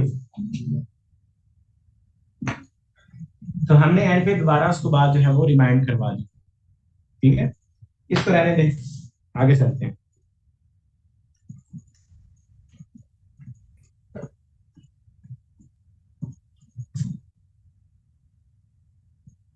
ये था डिस्ट्रीब्यूटिव जस्टिस वाला ऐसे, डिस्ट्रीब्यूटिव जस्टिस वाला ऐसे। फर्दरमोर आप पढ़ोगे तो आपको खुद समझ आ जाएगी कि ऐसे क्या है, आपको डिटेक्ट कर लोगे, आप किसी स्टेटमेंट में डिटेक्ट कर लोगे, क्योंकि आपको आर्गुमेंटेशन से पता चल जाएगा कि ऐसे क्या होगा, ठीक है? फर्दरमोर इक्वल आपको भी लाना था मैंने आगे, आप इसी रह गए, आ जाए आप भी आगे, आप भी आ जाए इधर बैठ जाएंगे, जब आए चलेंगे। नहीं नहीं आप बैठे, आप वो पीछे बैठे, हाँ। Furthermore, equal access to public services is a feature of distributive justice. ठीक है? Distributive justice. Distributive justice जो है ना, progress without distributive justice, economic progress without distributive justice is a utopia.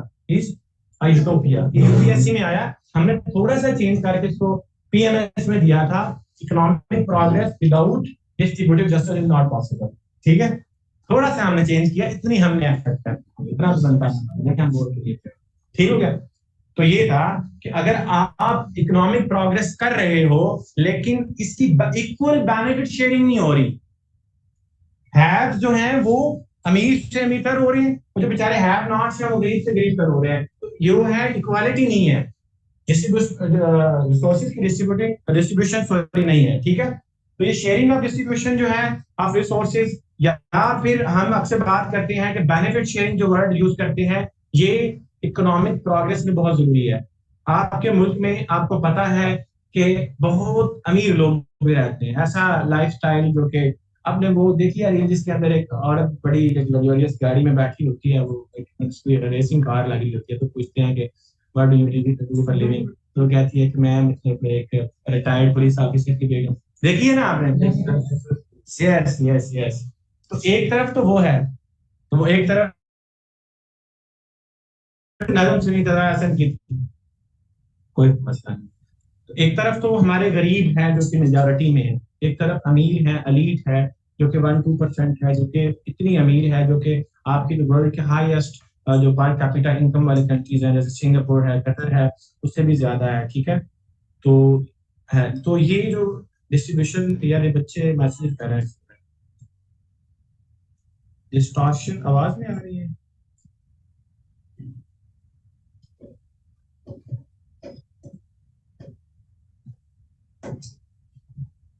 Okay तो ये उस सोशल डिस्ट्रीब्यूशन के बारे में है कि अगर हमने डिस्ट्रीब्यूटिव जस्टिस की डिस्ट्रीब्यूशन जो करनी है लोगों के दरमियान बेनिफिट्स की, वो जस्टिस नहीं करेंगे, इकोनॉमिक प्रोग्रेस की पॉसिबिलिटी नहीं होगी, तो हम क्या कहते हैं, बेसिकली हम डिस्ट्रीब्यूटिव जस्टिस बता रहे हैं।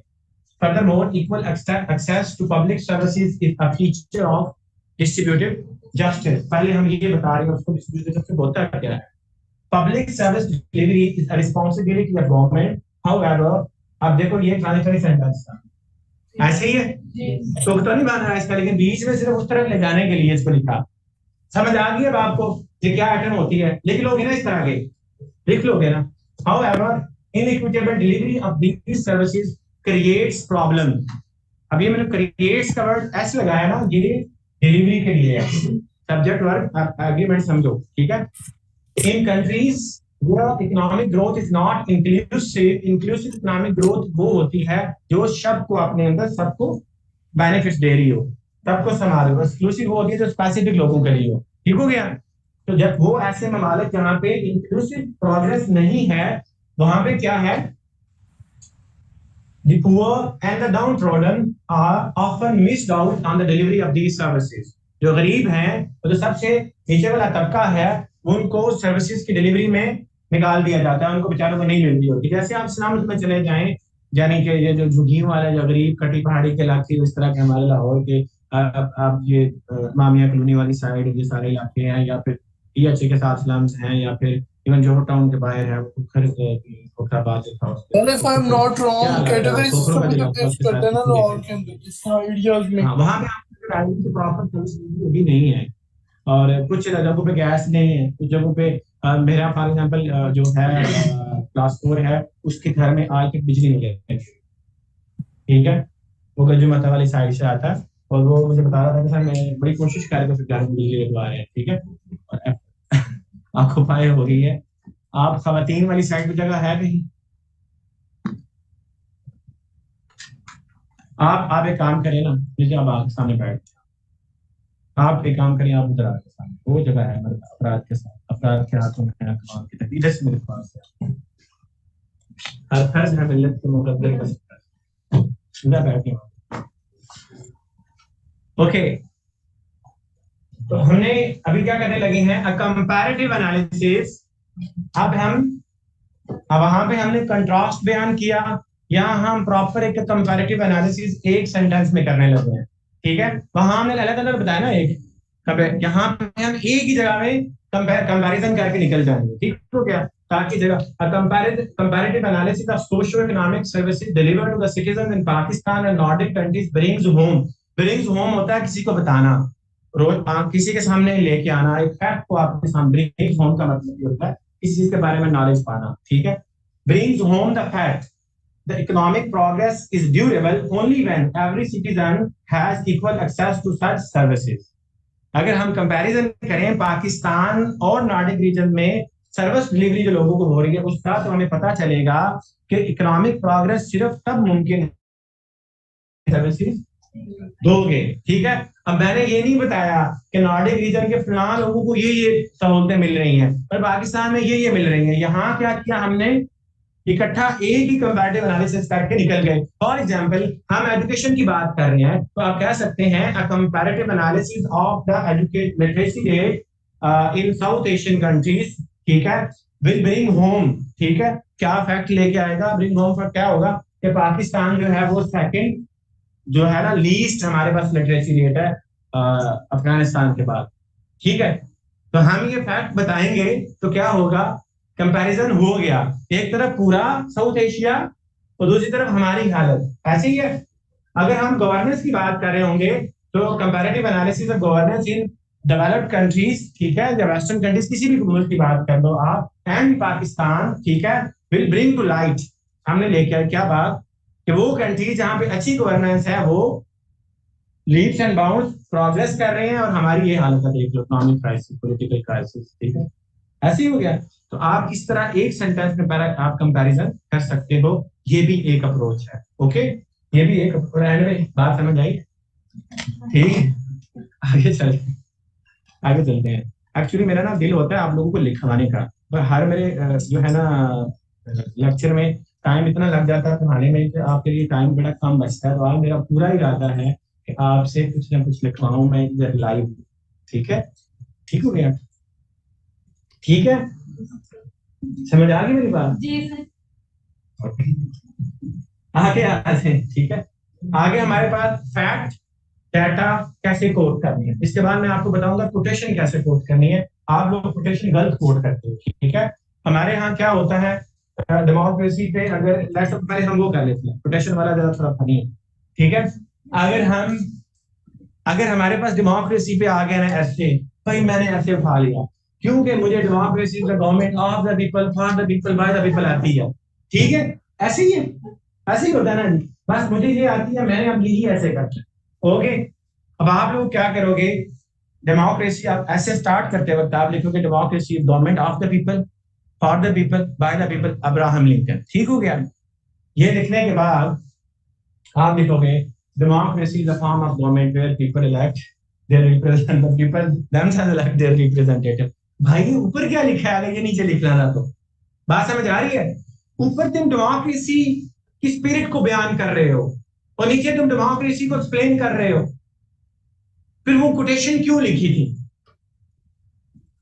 इस तरह कोटेशन नहीं लिखनी है। ऐसे में जो कोटेशन लिखनी है उसको घर तक छोड़ के आना है। बात समझ आई है? कोटेशन लिखी ना अगर, फिर अपना पूरा आर्गुमेंट उस कोटेशन के ऊपर एस्टैब्लिश करना है।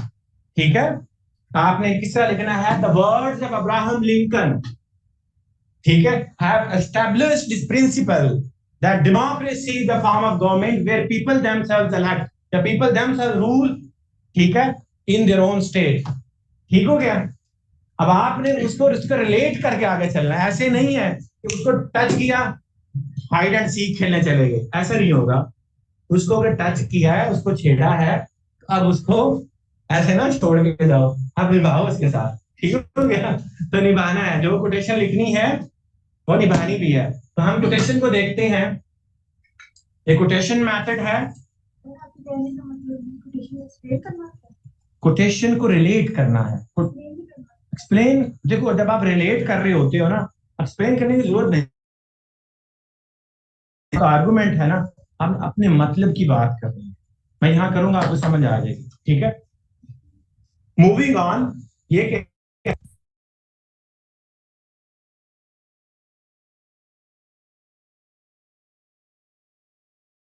ठीक है, it is pertinent to establish the trades of biased media. ठीक है, ये ऐसे है, biased media is threat to democracy, biased media is the greatest threat to democracy. ये वो ऐसे है, अगर आपका मीडिया बायस्ड है तो आपकी डेमोक्रेसी के लिए सबसे बड़ा यही खतरा है, यही थ्रेट है। ठीक हो गया?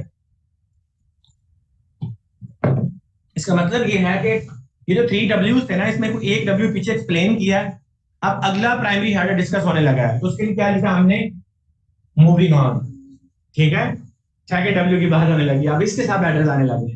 तो इस W का आपकी समझ आ रही है, ये ट्रेड्स वाला है, ये ट्रेड्स वाला W है कि बायस्ड मीडिया होता किस तरह का है, कि उस बारे में है। समझ आ गई है? मैंने कहा आपको पैराग्राफ पढ़ के समझ आ जाएगी कि इसके अंदर क्या कहानी है सारी, तो किस बारे में है, तो ये क्या टॉपिक है।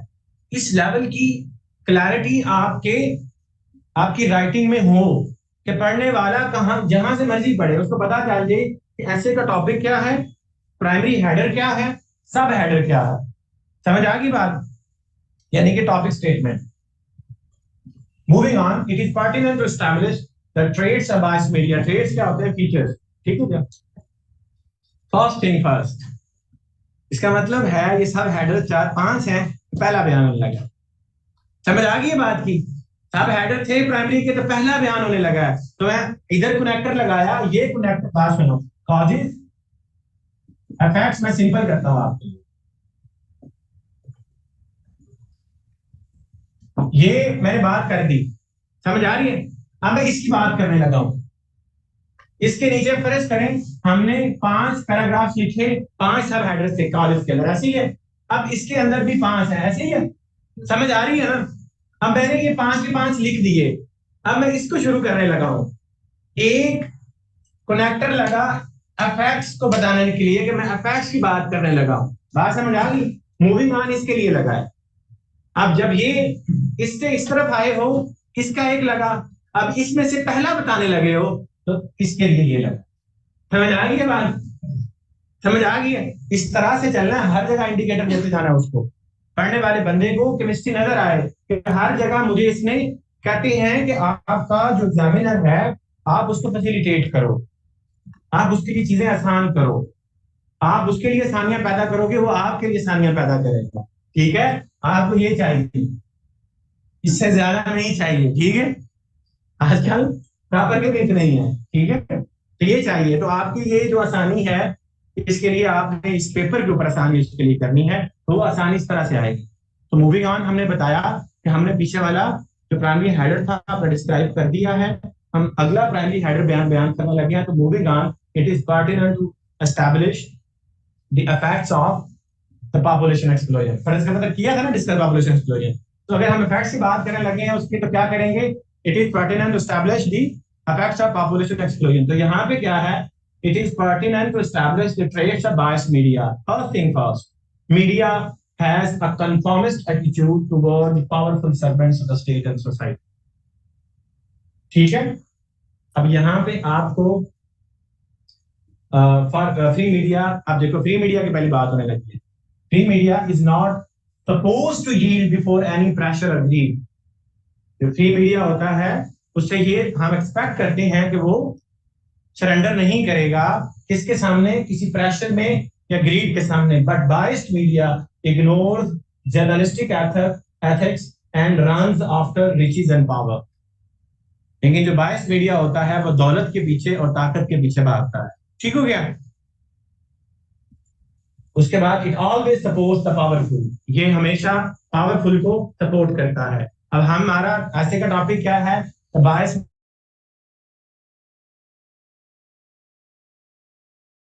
ये यील्ड नहीं करेगा बिफोर एनी प्रेशर ग्रीड, जो कि न्यूट्रल मीडिया है। लेकिन जो बायस्ड है वो क्या करता है? जर्नलिस्टिक एथिक्स को भूल जाता है और पावर के पीछे और रिचेस की दौलत के पीछे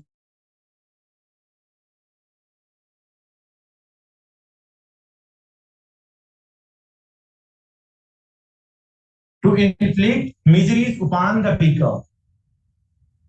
In this regard, Dan Brown has rightly remarked, media is the right arm of tyranny. Tyranny क्या होता है? डेमोक्रेसी का उल्ट। डेमोक्रेसी का उल्ट। रेलेवेंट है, for the people by the people तो नहीं है। जो बात हो रही थी वही की है ना। इन्फ्लुएंशियल पीपल क्या करेंगे? गरीबों का एहतसाब करेंगे, ऐसे की है ना बात। और वही बात आगे डैन ब्राउन की भी लगा रहा हूँ। टिरनी एहतसाब और डेस्पोटिज्म से मुताल्लिक है। डेमोक्रेसी का रिवर्स है ये। टायरानिकल मीन्स वो भी होते हैं जहां आप लोगों की विल और ड्रीम्स और विशेस को नहीं पूछते। जो डिक्टेटर रूल्स करते हैं, वो डिक्टेटोरियल रूल को हम टायरानिकल रूल बोलते हैं। तो टिरनी डेमोक्रेसी का उल्ट है। ठीक हो गया? तो हमने एंटोनिम लगा दिया डेमोक्रेसी का। ठीक हो गया? तो हमने बात क्या की? डैन ब्राउन कहता है कि मीडिया जो है वो टिरनी का, जो तदल्लुक इसको कहते हैं उर्दू में, इसका दायां बाजू है। ठीक है?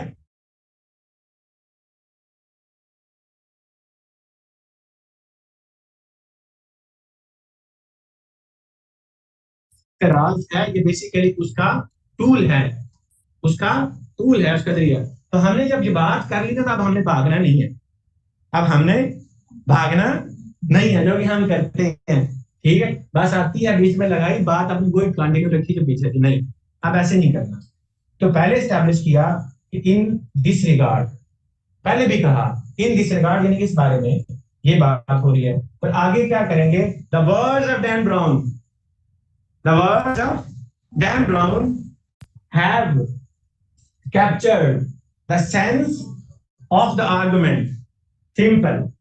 डैन ब्राउन के जो वर्ड्स हैं, उनके अंदर मेरे पूरे आर्गुमेंट की स्पिरिट आपको नजर आ जाएगी, जो मैंने बात की है पीछे।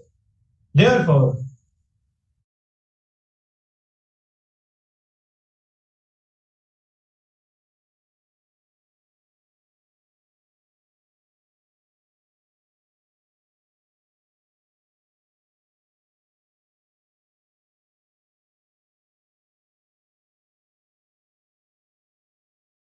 कमजोर का, गरीब नहीं मैंने वर्ड यूज किया, कमजोर का इत्तेसाल करता है। और ये कमजोर का जो इत्तेसाल होता है गरीब के हाथों, ये टिरनी है, और ये टिरनी डैन ब्राउन ने भी साबित की।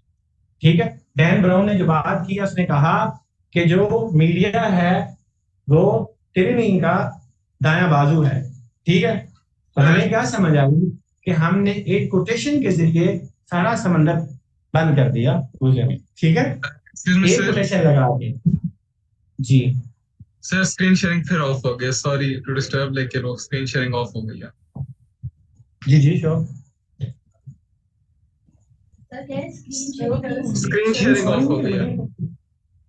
अच्छा, स्क्रीन शेयरिंग यार, जो मैंने नहीं करना है सारा काम, मुझे आती भी नहीं है करनी। सर जैन को यहीं बैठा लें। Host disabled participant screen sharing. अब मुझे नहीं पता होस्ट कौन है और पार्टिसिपेंट, मैं पार्टिसिपेंट हूँ। तो बस वो आवाज आ रही होगी सर तुम्हारे। सर आप होस्ट हैं, आप शेयर कर सकते हैं। नहीं नहीं, होस्ट लारेब ज़ारा हो गई है सर, एग्जिट हो गए थे। छेड़ा ही नहीं, मैं खुद पढ़ा रहा हूँ। अब मेरे पास तो ये मैसेज आ रहा है। एक सेकंड यार, ये बच्चों के दफ्तर रिकॉर्डिंग हो रही है।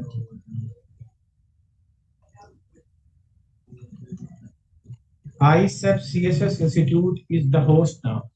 मैं नहीं हूँ, ऊपर मैसेज आ रहा है। सर मेरा कोई कसूर नहीं है। जिधर से आपका चेहरा, आपके लैपटॉप का नाम यही है, ISEP CSS इंस्टीट्यूट।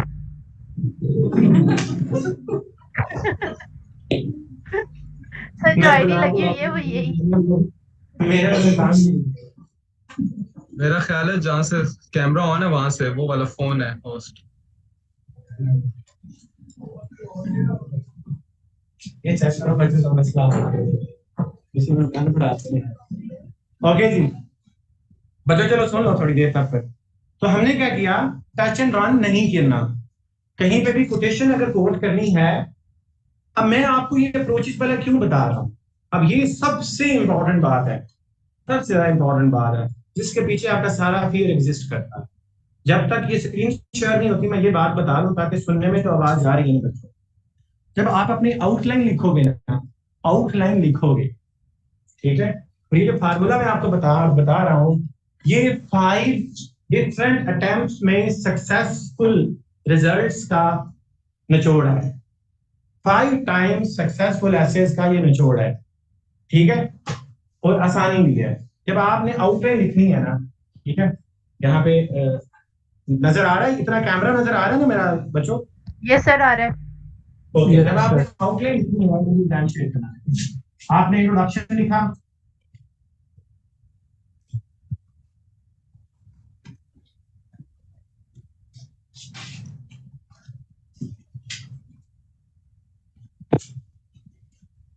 ये पल्ले बांध लेने के बाद आप आपने इंट्रोडक्शन के बाद आपके नंबर 2 हेडर होता है। मैं सिंपलीफाई कर देता हूँ, व्हाट व्हाई एंड हाउ की फॉर्म में आप उसको इमेजिन कर लीजिएगा। ठीक है, जो भी आपके प्राइमरी हेडर्स हुए, मैं इमेजिन करता हूँ कि आपकी कॉलेज फैक्ट्स में है, मुंह में बड़ा खराब ऐसे, लेकिन आपको समझ जल्दी जल्दी आ जाती है। लेट्स सपोज कॉलेज है, पहला दूसरा हेडर आपका कॉलेज है, आपने रोमन में 1 लिखा, ठीक है, आपने लिख दिया बैड गवर्नेंस, कोई भी टॉपिक है पॉपुलेशन एक्सप्लोजन लिख देते हैं। ठीक है,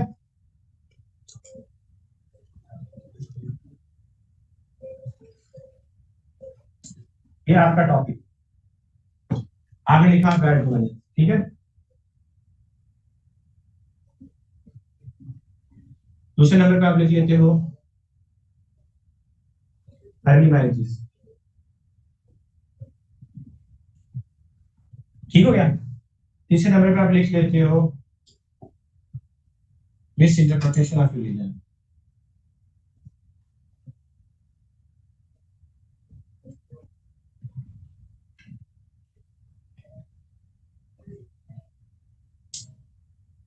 अब देख लो आपके सारे हेडर्स आ रहे हैं इस तरह, आपकी आउटलाइन। तो आपने पता क्या करना है, लेड पेंसिल पास है, ट्रिक बता रहा हूं, लेड पेंसिल पास है, लेड पेंसिल पास है। अब आप जब अपनी ब्रेनस्टॉर्मिंग वाली जगह से सबसे एंड वाली शीट पे ब्रेनस्टॉर्मिंग करते हो, आपने उसके बाद आपने पीछे आना होता है। ठीक है, वहां पे आपने आउटलाइन बनानी है। ठीक हो गया, मैं आपको जब आपके पेपर नजदीक आ जाएंगे ना, आपको पेपर लिखवाते हुए शीट्स बना के दूंगा एग्जैक्ट, क्योंकि मैंने उस पेपर की शक्ल देखी है, दिया भी हुआ है, ठीक है। तो कहाँ से शुरू करना होता है, आपने कहाँ से प्रैक्टिस करनी है, आप करो ही उस तरीके से, आपको एग्जैक्ट पता होगा आपका इंट्रोडक्शन कहाँ खत्म होना चाहिए पेज की किस जगह पे, ठीक है। सो ये हुआ बैड गवर्नेंस। अब आपने अपने जेन के अंदर ये 5 अप्रोचेस वन बाय वन, आपने इन अप्रोचेस में से एक दो तीन डिफरेंट लगाए जाने, आपके जेन में फौरन आ जाना चाहिए कि आ जाएगा कि बैड गवर्नेंस है, इसको मैंने फैक्ट से जस्टिफाई करना, फैक्ट दे के, सही है, इसको मैंने फैक्ट दे के जस्टिफाई करना है कि पाकिस्तान के अंदर एक तो सेंसस नहीं हुआ, ऐसे ही है 1997 के बाद सेंसस हुआ तो या 17 में हुआ था, ऐसे ही है ना कि पॉपुलेशन है कितनी गिनो तो सही, ये भी नहीं हुआ, और पॉलिसी भी एग्जिस्ट नहीं करती, ऐसे ही है। तो हमें इस डायमेंशन में ये फैक्ट देना, ठीक है, फैक्ट या स्टैट दे के इसको मैंने जस्टिफाई करना, ये लिख लेना रेड पेंसिल से, बाद में मिटा देना, जो जो आप करते जाओगे ना साथ साथ मिटा देना या एंड पे मिटा लेना, ठीक है, या हिंट दे देना छोटा सा, ओके। अर्ली मैरिजेज है ना, इसमें आप क्या कर लो, एग्जाम्पल ले लो, ठीक है, आप एग्जाम्पल दो लो, पाकिस्तान के जो एरियाज है ना, ट्राइबल एरियाज है, वहां पे हाउस होल्ड साइज बड़ा है, शादी बहुत जल्दी हो जाती है, ठीक है, इस वजह से क्योंकि ज्यादा देर तक शादी रहती है, रिप्रोडक्टिव ईयर जो वुमेन के और मैन दोनों के ज्यादा होते हैं, तो नेचुरली उनकी शादी चूंकि ज्यादा अर्ली एज में हुई तो उनके बच्चे ज्यादा होने के चांसेस होते हैं, और मेच्योरिटी भी इतनी नहीं होती है, बस ठीक है, ओके चलने दो, ठीक है। तो आप क्या करोगे, यहाँ एक एग्जाम्पल फिट कर दोगे, आप इसमें साथ लिख दो ट्राइबल, ठीक है, ये हिंट है आपका ट्राइबल, ठीक है,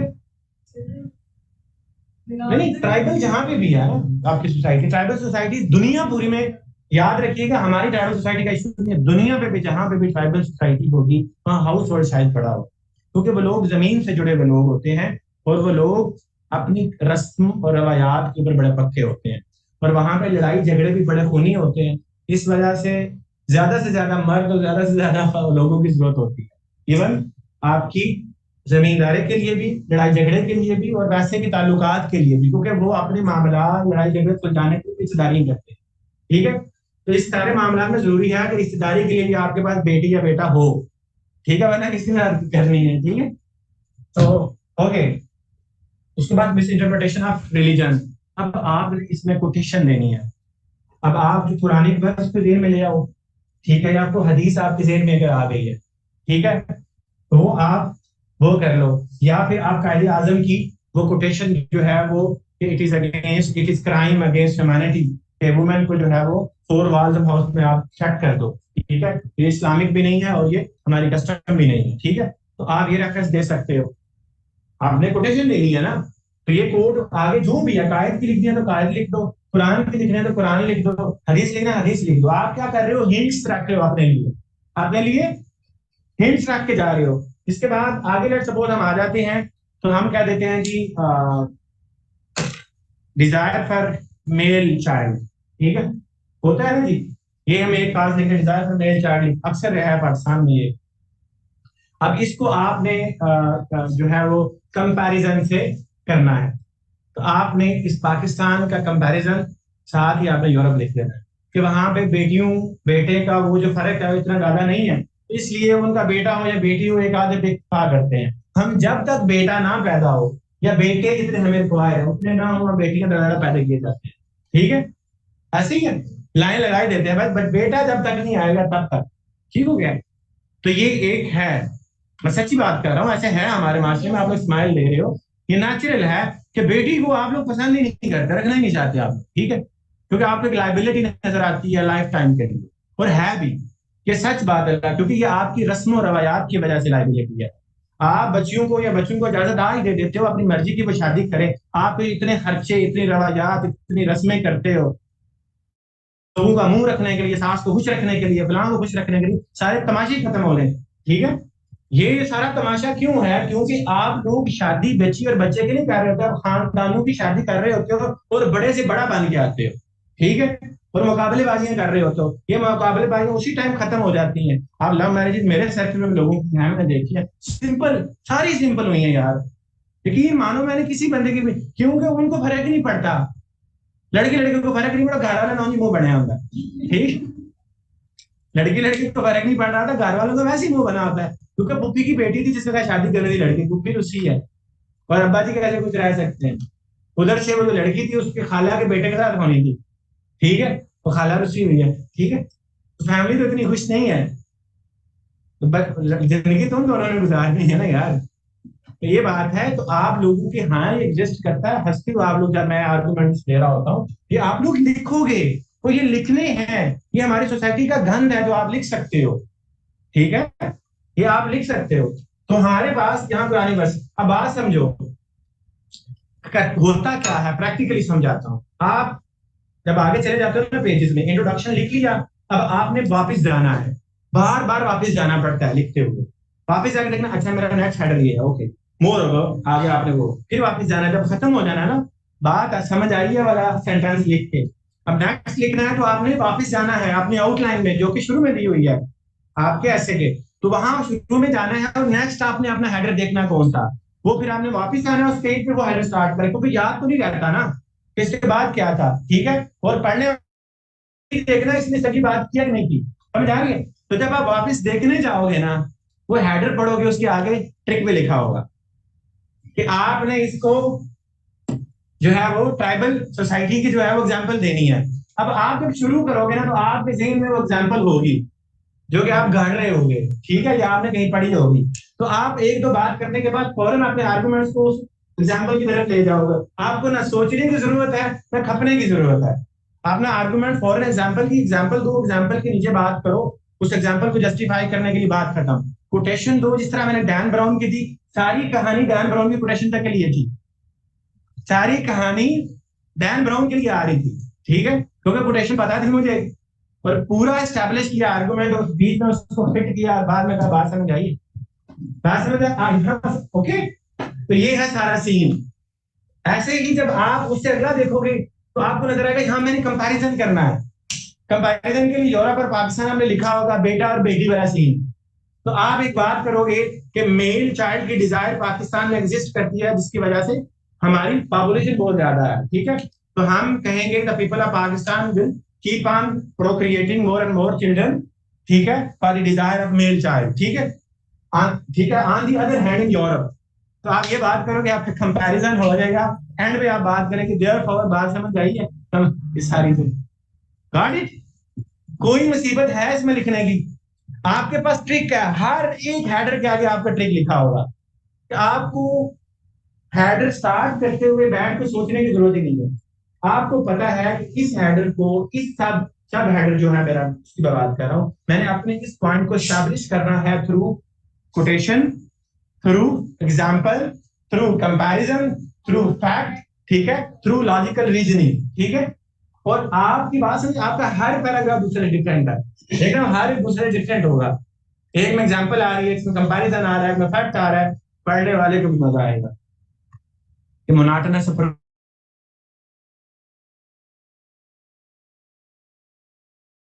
तरीके से आ रहा है, ठीक है, तो ये है ट्रिक, इसको पल्ले बांध लो, जब भी लिखने बैठो अपने मेन पॉइंट्स के आगे ही हिंट दे दो, ठीक है, ये हिंट दे दो, तो मैं हमेशा, मैं जब भी ये आपको ट्रिक बताता हूँ ना, ये वाला ट्रिक स्पेसिफिकली, तो मैं अपना क्रेडिट पे करता हूँ अपनी छोटी सिस्टर को, ठीक है, और उसने ये याद किया था, ठीक हो गया, हम लोग खपते रहते थे ना, क्योंकि हम काफी कदम, 7 कदम थे जो डांस दे रहे थे उस टाइम, ठीक है, तो हम एक दूसरे के साथ, तो ये सारा तो शी वाज माय स्टूडेंट, ठीक है, प्रॉपर स्टूडेंट, अपनी सर्विस में है, तो ये उसने ठीक याद किया, उसने कहा तो व्हाई नॉट हम लेट फैसिलिटी की आगे लिखें, अप्रोच तो हम सारे यही अपना रहे थे, लेकिन सारे ट्रिक भी पीछे लिख लें, बाद में रबड़ से सुरेश कर दे, हर दफा मतलब एक पॉइंट लिख के सोचे अच्छा यार इसको हाँ इस तरह से लिखें, जरूरत ही क्या है, जब हम वापस जाएं तो हमारे पास क्या हो, पहले ही पता होगा कि हमने किस अप्रोच से लेके जाना है इसको, ठीक है, तो ये ट्रिक था जो मैंने आपको बताया कि इससे हमें एक तो टाइम बचेगा, सोचना नहीं पड़ेगा किसी भी पैराग्राफ के लिए, तो ना ही सोचने का टाइम होता है। मैंने आपके सामने लिखा, यकीन जानो इससे ज्यादा टाइम नहीं होता, 5 मिनट से ज्यादा टाइम नहीं होता। मैं आपको बड़ा दिन खोल के 6 मिनट बता रहा था। अभी मैं आपको बताऊं, पैराग्राफ लिखो बैठ के, आपने आधे घंटे में एक पैराग्राफ लिखना है, वो भी लूला लंगड़ा नहीं, लूला लंगड़ा हो, ठीक है। वहां पे कितने मिनट में लिखना है? 5 मिनट में लिखना है। तो 5 मिनट में ही सोच सकते हो भाई, पता ही नहीं होता आप क्या लिख रहे हो, आपको यकीन जानो नहीं पता होता आप क्या लिख रहे हो, बस इतना बताता है लिखे जाओ लिखे जाओ। किसी ने फॉरेस्ट गम मूवी देखी है? यार कितने भोंगे हो आप लोग, आपने देखी है? किसने देखी, हाथ खड़ा किया। फॉरेस्ट गम अभी मूवी ये आमिर खान ने बनाई है, उसका चरबा है। जी हाँ, उसको उन्होंने दिया। दुनिया की जो IMDb की रेटिंग में जो सबसे पहले नंबर पे शॉशैंक रिडेम्पशन है, ठीक है। शॉशैंक रिडेम्पशन एक जेल ब्रेक है, ठीक है। और तीसरे नंबर पे गालिबन ये, या दूसरे नंबर पे ये दुनिया की सबसे अच्छी हॉलीवुड की फॉरेस्ट गम, ठीक है। बहुत लंबी है लेकिन बहुत अच्छी मूवी है। वो चल नहीं सकता होता, ठीक है, शुरू में तो सबको ये होता है कि ये क्या करेगा, ये तो फारग तरीन आदमी है, वो मतलब निशाने हैदर भी लेता है, वो सक्सेसफुल बिजनेस भी करता है, वो सेलिब्रिटी भी बनता है, सब कुछ वो करता है बंदा, ठीक है। बात समझ आ गई? तो वो उसमें ना जब शुरू में वो जा रहा था, उसकी दोस्त होती है, तो उसके पीछे वो अमेरिका में बुलिंग होता है, जो बड़ी उम्र में होते हैं या ताकतवर लड़के दूसरे को बड़ा बुलिंग करते हैं, तो बुलिंग करने के लिए आ जाते हैं कि चंगी पुलिस वाली कुड़ी लगी करता है क्लास, ठीक है। तो वो उसको बचाने के लिए कहते हैं फॉरेस्ट रन, ठीक है। तो बड़ा उसके ऊपर मीम्स भी बनी हुई है ना फॉरेस्ट रन के ऊपर। तो ये जो फॉरेस्ट रन वाला मीम है ना, ये आपके उस टाइम आपको याद आएगा, वो कानों में घूम से forest run run forest run, ठीक है। कि टाइम इतना कम होगा कि आप अपनी पेंसिल को कह रहे हो तो फॉरेस्ट रन, ठीक है। फॉरेस्ट नाम है, ये वाला फॉरेस्ट है।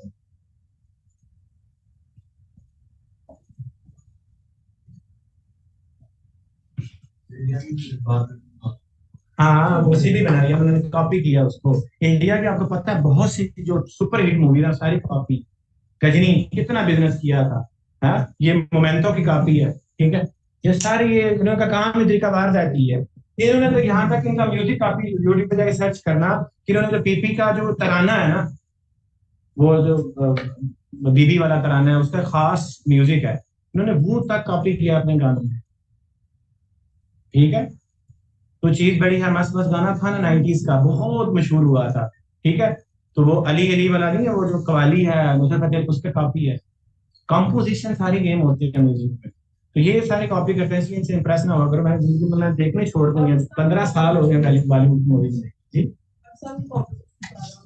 हाँ सारी चीजें पाकिस्तान, यहाँ तक कि पाकिस्तान की मूवीज या पाकिस्तान के ड्रामे जो है खास लिमिट के अंदर फंसे हुए हैं कि हवेलियां, ठीक है, पुरानी जो लाहौर है पुराना, ठीक है, वॉल सिटी वहां पे, और धंधा करने वाली औरतें, ठीक है, वही ना रेड लाइट एरिया, वही बात कर, वहां पे फंसी हुई है। कोई बंदा बहुत डिफरेंट काम करना है उधर चला जाए, मतलब उससे निकल नहीं पा रहे। तो इंडिया के साथ विश्व चले छोड़े हमारा टॉप, तो चले कोटेशन की समझ आ गई, कोटेशन मैथड, और ये मैथड्स भी समझ आए, मैं क्यों बता रहा हूँ आपको, वरना जो मैंने आपको शुरू में एक पैराग्राफ समझा दिया हुआ है उस तरह लिखना, लिखना उस तरह ही है। सर तो स्क्रीन ये अभी भी शेयर अप्रोच नहीं हो रही। स्क्रीन शेयर नहीं हो रही। सर हुई थी, बंद हो गई थी जब आप पढ़ा रहे थे तब। एक सेकंड मैं कोशिश करता हूँ, शेयर हो गई तो मैं सॉफ्टवेयर इंजीनियर बन जाऊंगा। हो गई है? हो सर गई बन गए आप हो गई। Software engineer, sir Mubarak. Thank you. अच्छा उसके बाद हमारे पास है जी एग्जाम्पल मैथड। मैंने कहा था ना एग्जाम्पल भी दे सकते हैं आपको, ठीक है। आधे example method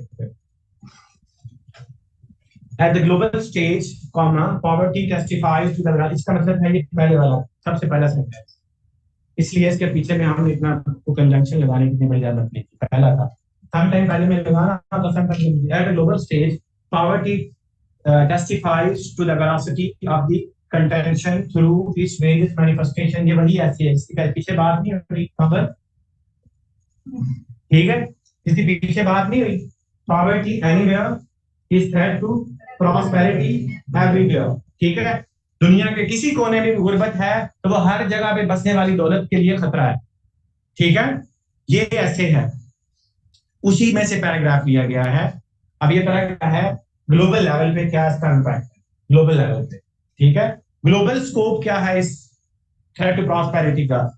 eight global level poverty testify क्या होता है? साबित कर, ठीक है, ठीक है। टेस्टिफाइज द वेरासिटी होती है सच्चाई, वेरासिटी सदाकत या सच्चाई को कहते हैं। टेस्टिफाइज the veracity of the contention होता है आर्गुमेंट, कंटेंशन क्या होता है? आर्गुमेंट, ये वोकैबुलरी भी साथ साथ ऐड करते जाओ, ठीक है। तो veracity of the contention through its various manifestations, ठीक है। First and foremost is the threat to global peace and security. आ गया?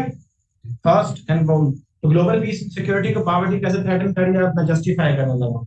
Poverty in any part of the world is not a good omen for the global peace, की transitory sentence, ठीक है। उसके बाद poverty in Somalia, example देने लगा हूं। फॉर एग्जांपल नहीं लिखने की जरूरत हर जगह होती, लिखना है तो लिख लो, नहीं लिखना ना लिखो, ठीक है। Poverty in Somalia disturbs global maritime security when poor Somali pirates hijack ships sailing near the Horn of Africa. वो जो बच्चा पीछे बैठा इसका नाम क्या है? आपका क्या नाम है? हाँ, हाकिम। वो सोमालिया पे उंगली रखो,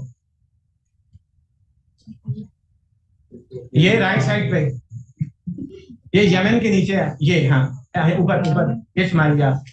इसकी नुक्कड़ के ऊपर हाथ रखो जो राइट साइड है, इसको कहते हैं हॉर्न ऑफ अफ्रीका। क्या कहते हैं? Horn of Africa.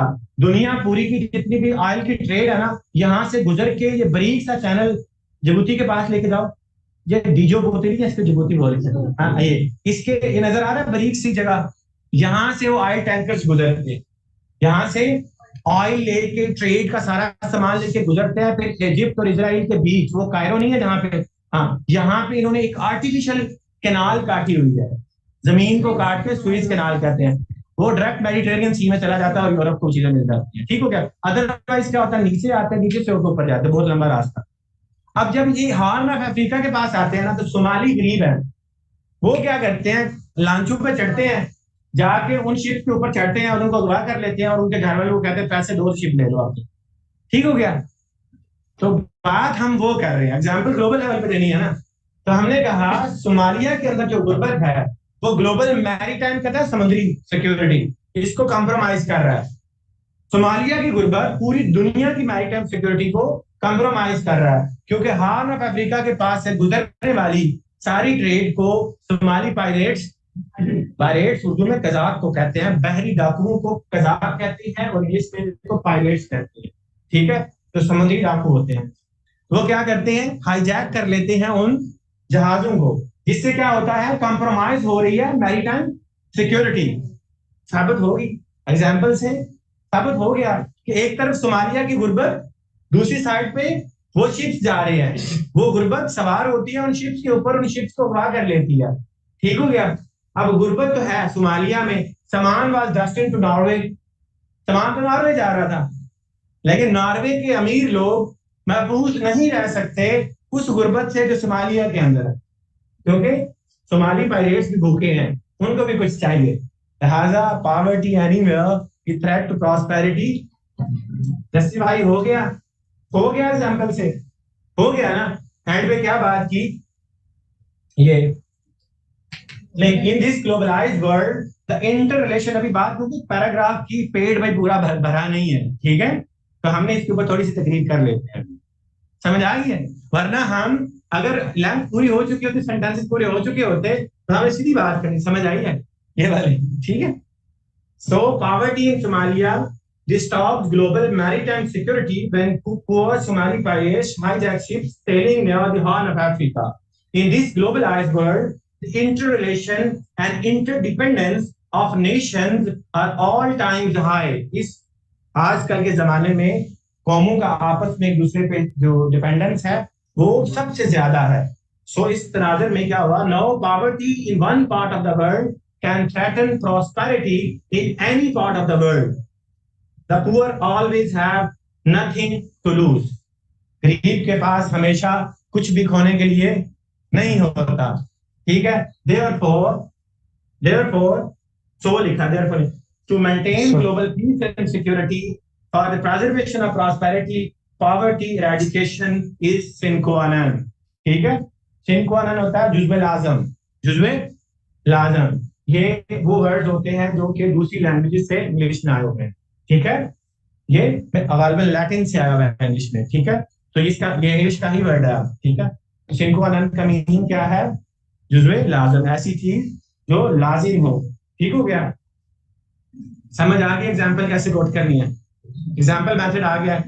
एक हम कर ले फैक्ट वाला मेथड। ठीक है, ये आपका फैक्ट और स्टैट्स वाला है। फर्दरमोर क्योंकि मैं आप लोगों को फ्री करना है, जल्दी आप आधा घंटे से पहले लिखवाना है आपसे, तो ये आपके पास भी होगा। मैं थोड़ा एक्सप्लेन कर दूं, लेकिन ये सारे मेथड्स क्या हैं? ये मेथड्स आपको कहाँ हेल्प करेंगे? इधर, यहाँ एग्जाम्पल देनी है, यहाँ फैक्ट देना है, यहाँ कंपैरिजन देना है, यहाँ एनालिसिस करना है। तो जो पैराग्राफ है उसकी जान ये आपको नजर आ गई हुई है इन सपोर्टिंग आर्गुमेंट्स के अंदर। तो ये आपसे आर्गुमेंट्स की फॉर्म में, सेंटेंसेस की फॉर्म में मैंने लिखवाना है अभी। ठीक है, जब ये लिख लोगे आपका पैराग्राफ कंप्लीट हो गया, आपको लिखना आ गया, पहली स्लाइड पे लिखना आ गया। लेकिन इसके बाद ये जो एफर्ट किया इसलिए किया है कि जब आप लिखने बैठोगे तो सोचने से बचने के लिए, उस मुसीबत से बचने के लिए किस तरफ लेके जाना है वो डायरेक्शन आपको दे दो, कि हर पैराग्राफ में आपके पास डायरेक्शन होगी। आप डायरेक्शन में स्टार्ट नहीं करोगे, आपके पास हर एक में ट्रिक्स होंगे, जो ट्रिक्स आप लगाओगे, एक तो लिखने में आसानी और दूसरी डायवर्सिटी। ठीक है, तीसरा खूबसूरती भी। वो आपका ऐसे सिफारिशी ऐसे होगा जो आपकी सिफारिश करेगा ऐसे, मुझसे वो तोहफा कबूल करे वाला। ठीक है,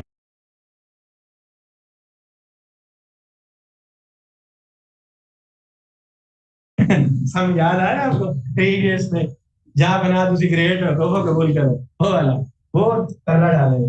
ओके, फैक्ट स्टैट्स या डाटा या रैंकिंग बताना, ये जो हम फैक्ट डाटा कोड करते हैं, अब ये सिर्फ एक पार्ट है, ये ज्यादा कोड नहीं करने। क्यों नहीं करने? रिपोर्ट बन जाएगी। ठीक है, तो मैंने कहा ना 5 में से एक पैराग्राफ इस मेथड से लिखा गया होगा। फर्दरमोर, अच्छा एक बात याद रखें, अगर आपको फर्ज करे फैक्ट के अलावा कोई चीज याद नहीं आ रही, एग्जाम्पल नहीं आ रही यार, उससे आर्गुमेंट से करें, या आर्गुमेंट में नहीं आ रहा, सिर्फ फैक्ट की जेन में एक और आ रहा है, तो कर सकते हो। ठीक है, कर सकते हो, लेकिन सारे ना हो, 5 या 5 फैक्ट्स पे ना हो, 2 कर लो मजबूरी में। ठीक है, अदरवाइज कोशिश करो डाइवर्सिटी को, कोशिश करो डाइवर्सिटी। आपका क्या नाम है? आपका क्या नाम है? रमजान। समझ आ रही है? ईमानदारी से बताना है, समझ कि मैं क्या बता रहा हूँ।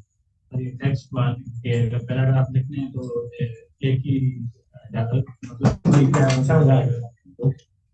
Furthermore, neutral and free media paves the way of good governance in the state। वो मीडिया वाला है, बात हुई कि ना आगे से। अगर न्यूट्रल या फ्री मीडिया होगा तो वो गुड गवर्नेंस को इंश्योर करेगा, वो गुड गवर्नेंस को इंश्योर करेगा। अब हमने ये किस तरह करना है? फैक्ट्स को लेके। ठीक है, नसरुल्लाह लेड पेंसिल में इसलिए कह रहा हूं कि बच्चे वहां पे ब्लू या ब्लैक के अलावा किसी भी पेंसिल को यूज करने की सीएसएस में इजाजत नहीं है, पीएमएस में भी इजाजत नहीं है। आप सिर्फ ब्लू और ब्लैक यूज कर सकते हो। लेड पेंसिल अगर आप इमेजिन करो वहां ये हिंट देने के लिए ब्लू या ब्लैक यूज करते हो तो मिटाओगे कैसे? ठीक है, तो लेड पेंसिल का लिखा हुआ तो आप फौरन रबर रेज कर दोगे ना रबर से, तो उसको पता ही नहीं चलेगा कि हाँ आपने क्या ललर लगाए हुए। ठीक है, उसको नहीं पता चलेगा कि आप ट्रिक्स के जरिए कर रहे थे, मेरे साथ ट्रिक कर रहे थे। तो ये प्रैंक करने के लिए हमने रखा हुआ है, सब कुछ ले जा सकते हैं। सेंटर में ब्लैक पेंसिल जो मर्जी ले दो, प्रकार ले दो, मैं प्रकार लेके गया था, मैंने नंबर लेने के लिए क्या क्या किया मुझे पूछो। ठीक है, बच्चे लेके गए होते हैं। आपने अगर याद रहा मुझे, और मैं फ्री हुआ यहीं पे हुआ, आपने पेपरों से पहले मेरे से एक प्रेजेंटेशन पेपर स्लीप का लेके जाना है। ठीक है, एक क्लास में आए हो। ठीक है, आपको मैं कुछ टूल्स भी बताऊंगा, कुछ अप्रोचेस भी बताऊंगा। 2 नंबरियां मुझे बड़ी आती हैं, जैसे आपको एसएस के अंदर मैं ट्रिक्स बता रहा हूँ ना, ये स्मार्ट वर्क बन गया ज्यादा। मैं हार्ड वर्क के साथ स्मार्ट वर्क की बहुत ज्यादा जो है ना वो कदर करता हूँ। मैं कहता स्मार्ट वर्क नहीं करोगे नहीं निकलोगे। ठीक है, क्योंकि ज्यादा पढ़ने से ये फिलोसफर बन सकते हो, ये है कंपटीशन, ये है कंपटीशन। यहाँ पे आपने दूसरे को कहता मिद के निकलना है, ठीक है। दूसरे को आपने, ठीक हो गया। तो इसलिए आपने दूसरे को जो है वो ये देखना है कि दूसरा कितने स्टेप आ रहा है, मैंने इसे 4 स्टेप आगे था, ठीक हो गया। वही सोचते हुए फिर आपको इंशाल्लाह याद रखिएगा, मुझे भूल जाती हैं चीजें, ठीक है। दिसंबर में या जनवरी में क्लासिफिकेशन ये का फायदा भी है आपको, मार्कर्स का इस्तेमाल, पेंसिल का इस्तेमाल, ठीक है। पेपर भी एग्जैक्ट बताऊंगा किधर से शुरू होता है, कहाँ से आपने शुरू करना है, आपने पेपर के अंदर लाइनें चोरी कैसे करनी है ताकि आपका पेपर, क्योंकि जो मर्जी हो जाए, अच्छी हैंड राइटिंग और लंबा किया हुआ क्वेश्चन हमेशा एग्जामिनर को इम्प्रेस करता है, ठीक है। कह रहा है हैंड राइटिंग भी प्यारी है और अच्छा खासा लिखा है, मटीरियल भी ठीक ठाक, ठीक है। जो मर्जी हो जाए, जितना मर्जी वो कोशिश करे, नहीं मैंने क्वालिटी देखनी है, क्वांटिटी और प्रेजेंटेशन फिर भी कहीं ना कहीं उसके इस पीछे वाले हराम मगज जिसको बेजा कहते हैं, इसके अंदर कहीं वो होती है, ठीक है। ना चाहते हुए बेचारा नंबर ज्यादा दे जाता है उसको, जिसकी प्रेजेंटेशन अच्छी होती है, जिसकी हैंड राइटिंग अच्छी होती है, या जिसने ट्रिक्स अच्छे लगाए होते हैं। तो आप एटलीस्ट बाकी चीजों पे तो शायद आप ना कर पाओ, कोई बंदा भी अपनी हैंड राइटिंग तो नहीं इस अर्थ में चेंज कर सकता, तो आप प्रेजेंटेशन की स्किल्स सीख जाओ, वो स्किल्स जो कि अभी अक्सर आप मेरे पास लेके आई थी, इन्होंने वो कट वाला मार्कर यूज किया था, मुझे तब चढ़ेगी कि क्या किया हुआ है, इसको यूज करने का तरीका है, एक मेथड है प्रॉपर, उस तरीके से उसको पकड़ना है, उस एंगल पे रखना है तो वो सही चलेगा, ठीक है। उर्दू में किस तरह रखना है, इंग्लिश में किस तरह रखना है, ठीक है। इसके अलावा जब आप लाइनें लगाते हो, लाइनें लगाने के लिए फॉर एग्जाम्पल आपने क्या करना है, 605 को लेके कट कर लेना, कट करके उसको लगाओगे, डबल लाइन लगेगी, ठीक है।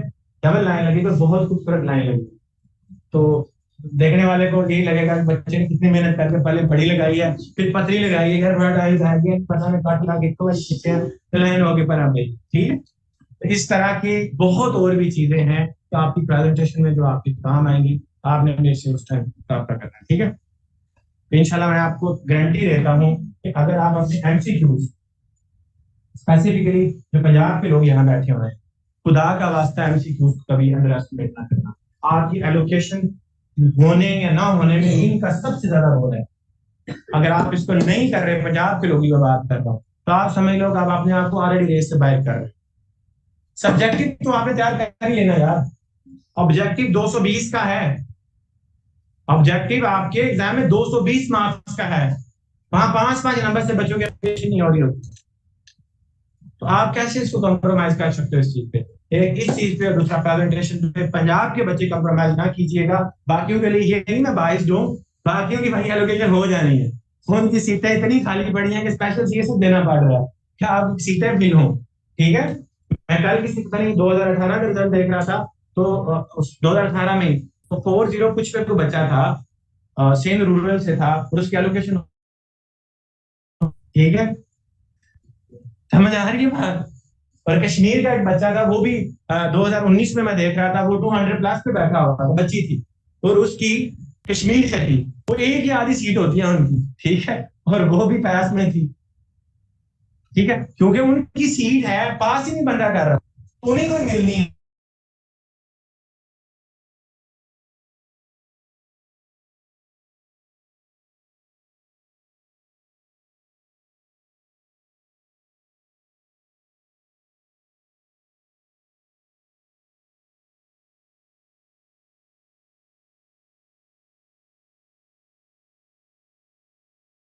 ये बात नहीं, हाँ, it shows that policies are design to help common people. If neutral media की बात हो रही है, it criticises the misuse of power by the government, it advocates social sentencing, it advocates the rule of law in the country which is a recipe for good governance. If example of Pakistan is considered, both the rule of law and the good governance are non-existent. Pakistan ranks at 130th position out of 139 countries on the World Justice Project's Rule of Law Index 2021. अब इसको update कर दीजिएगा, slide share कर दें, ठीक है। आपका नाम क्या है? मुझे नाम जो शो हुआ था वो जैनब था, अच्छा पूरा नाम, मैंने कहा पता नहीं, मैंने तो किसी और बच्चे को दिया था, ये कोई और बच्चा है, ओके। आपने अपडेट कर दिया, मैंने देखा वो चीज़। थैंक यू सो मच पूरी क्लास के लिए, आप भी इसका शुक्रिया अदा करेंगे, आपके लिए फैक्ट्स इन्होंने अपडेट किए हैं, मैं शेयर कर दूंगा, आज करवा दूंगा, ये भी आपने अपडेट किया हुआ था। सर ओके, स्लाइड शेयर करते हैं, रुक अपनी गई समझ है आ गई। हमने उनका आवाज। हमने ये क्या किया, फैक्ट कोड किया इसके अंदर। अब आप एक बात गौर से समझ आएगी ना, फैक्ट हमने अब्रप्टली किया ना अब्रप्टली छोड़ के जाएंगे इसको। फैक्ट तक आने के लिए इस example of Pakistan is considered both the rule of law and good governance are non existent. पर आगे rule of law and act की ही बात हो रही है, पीछे से भी उसको तरतीब से लेके आए हैं, फैक्ट देके आगे भी उसको अधूरा नहीं छोड़ के जाएंगे। यही कोटेशन में भी मैंने कहा था, टच एंड रन नहीं करना। अगर आपने किसी चीज को कोट करना है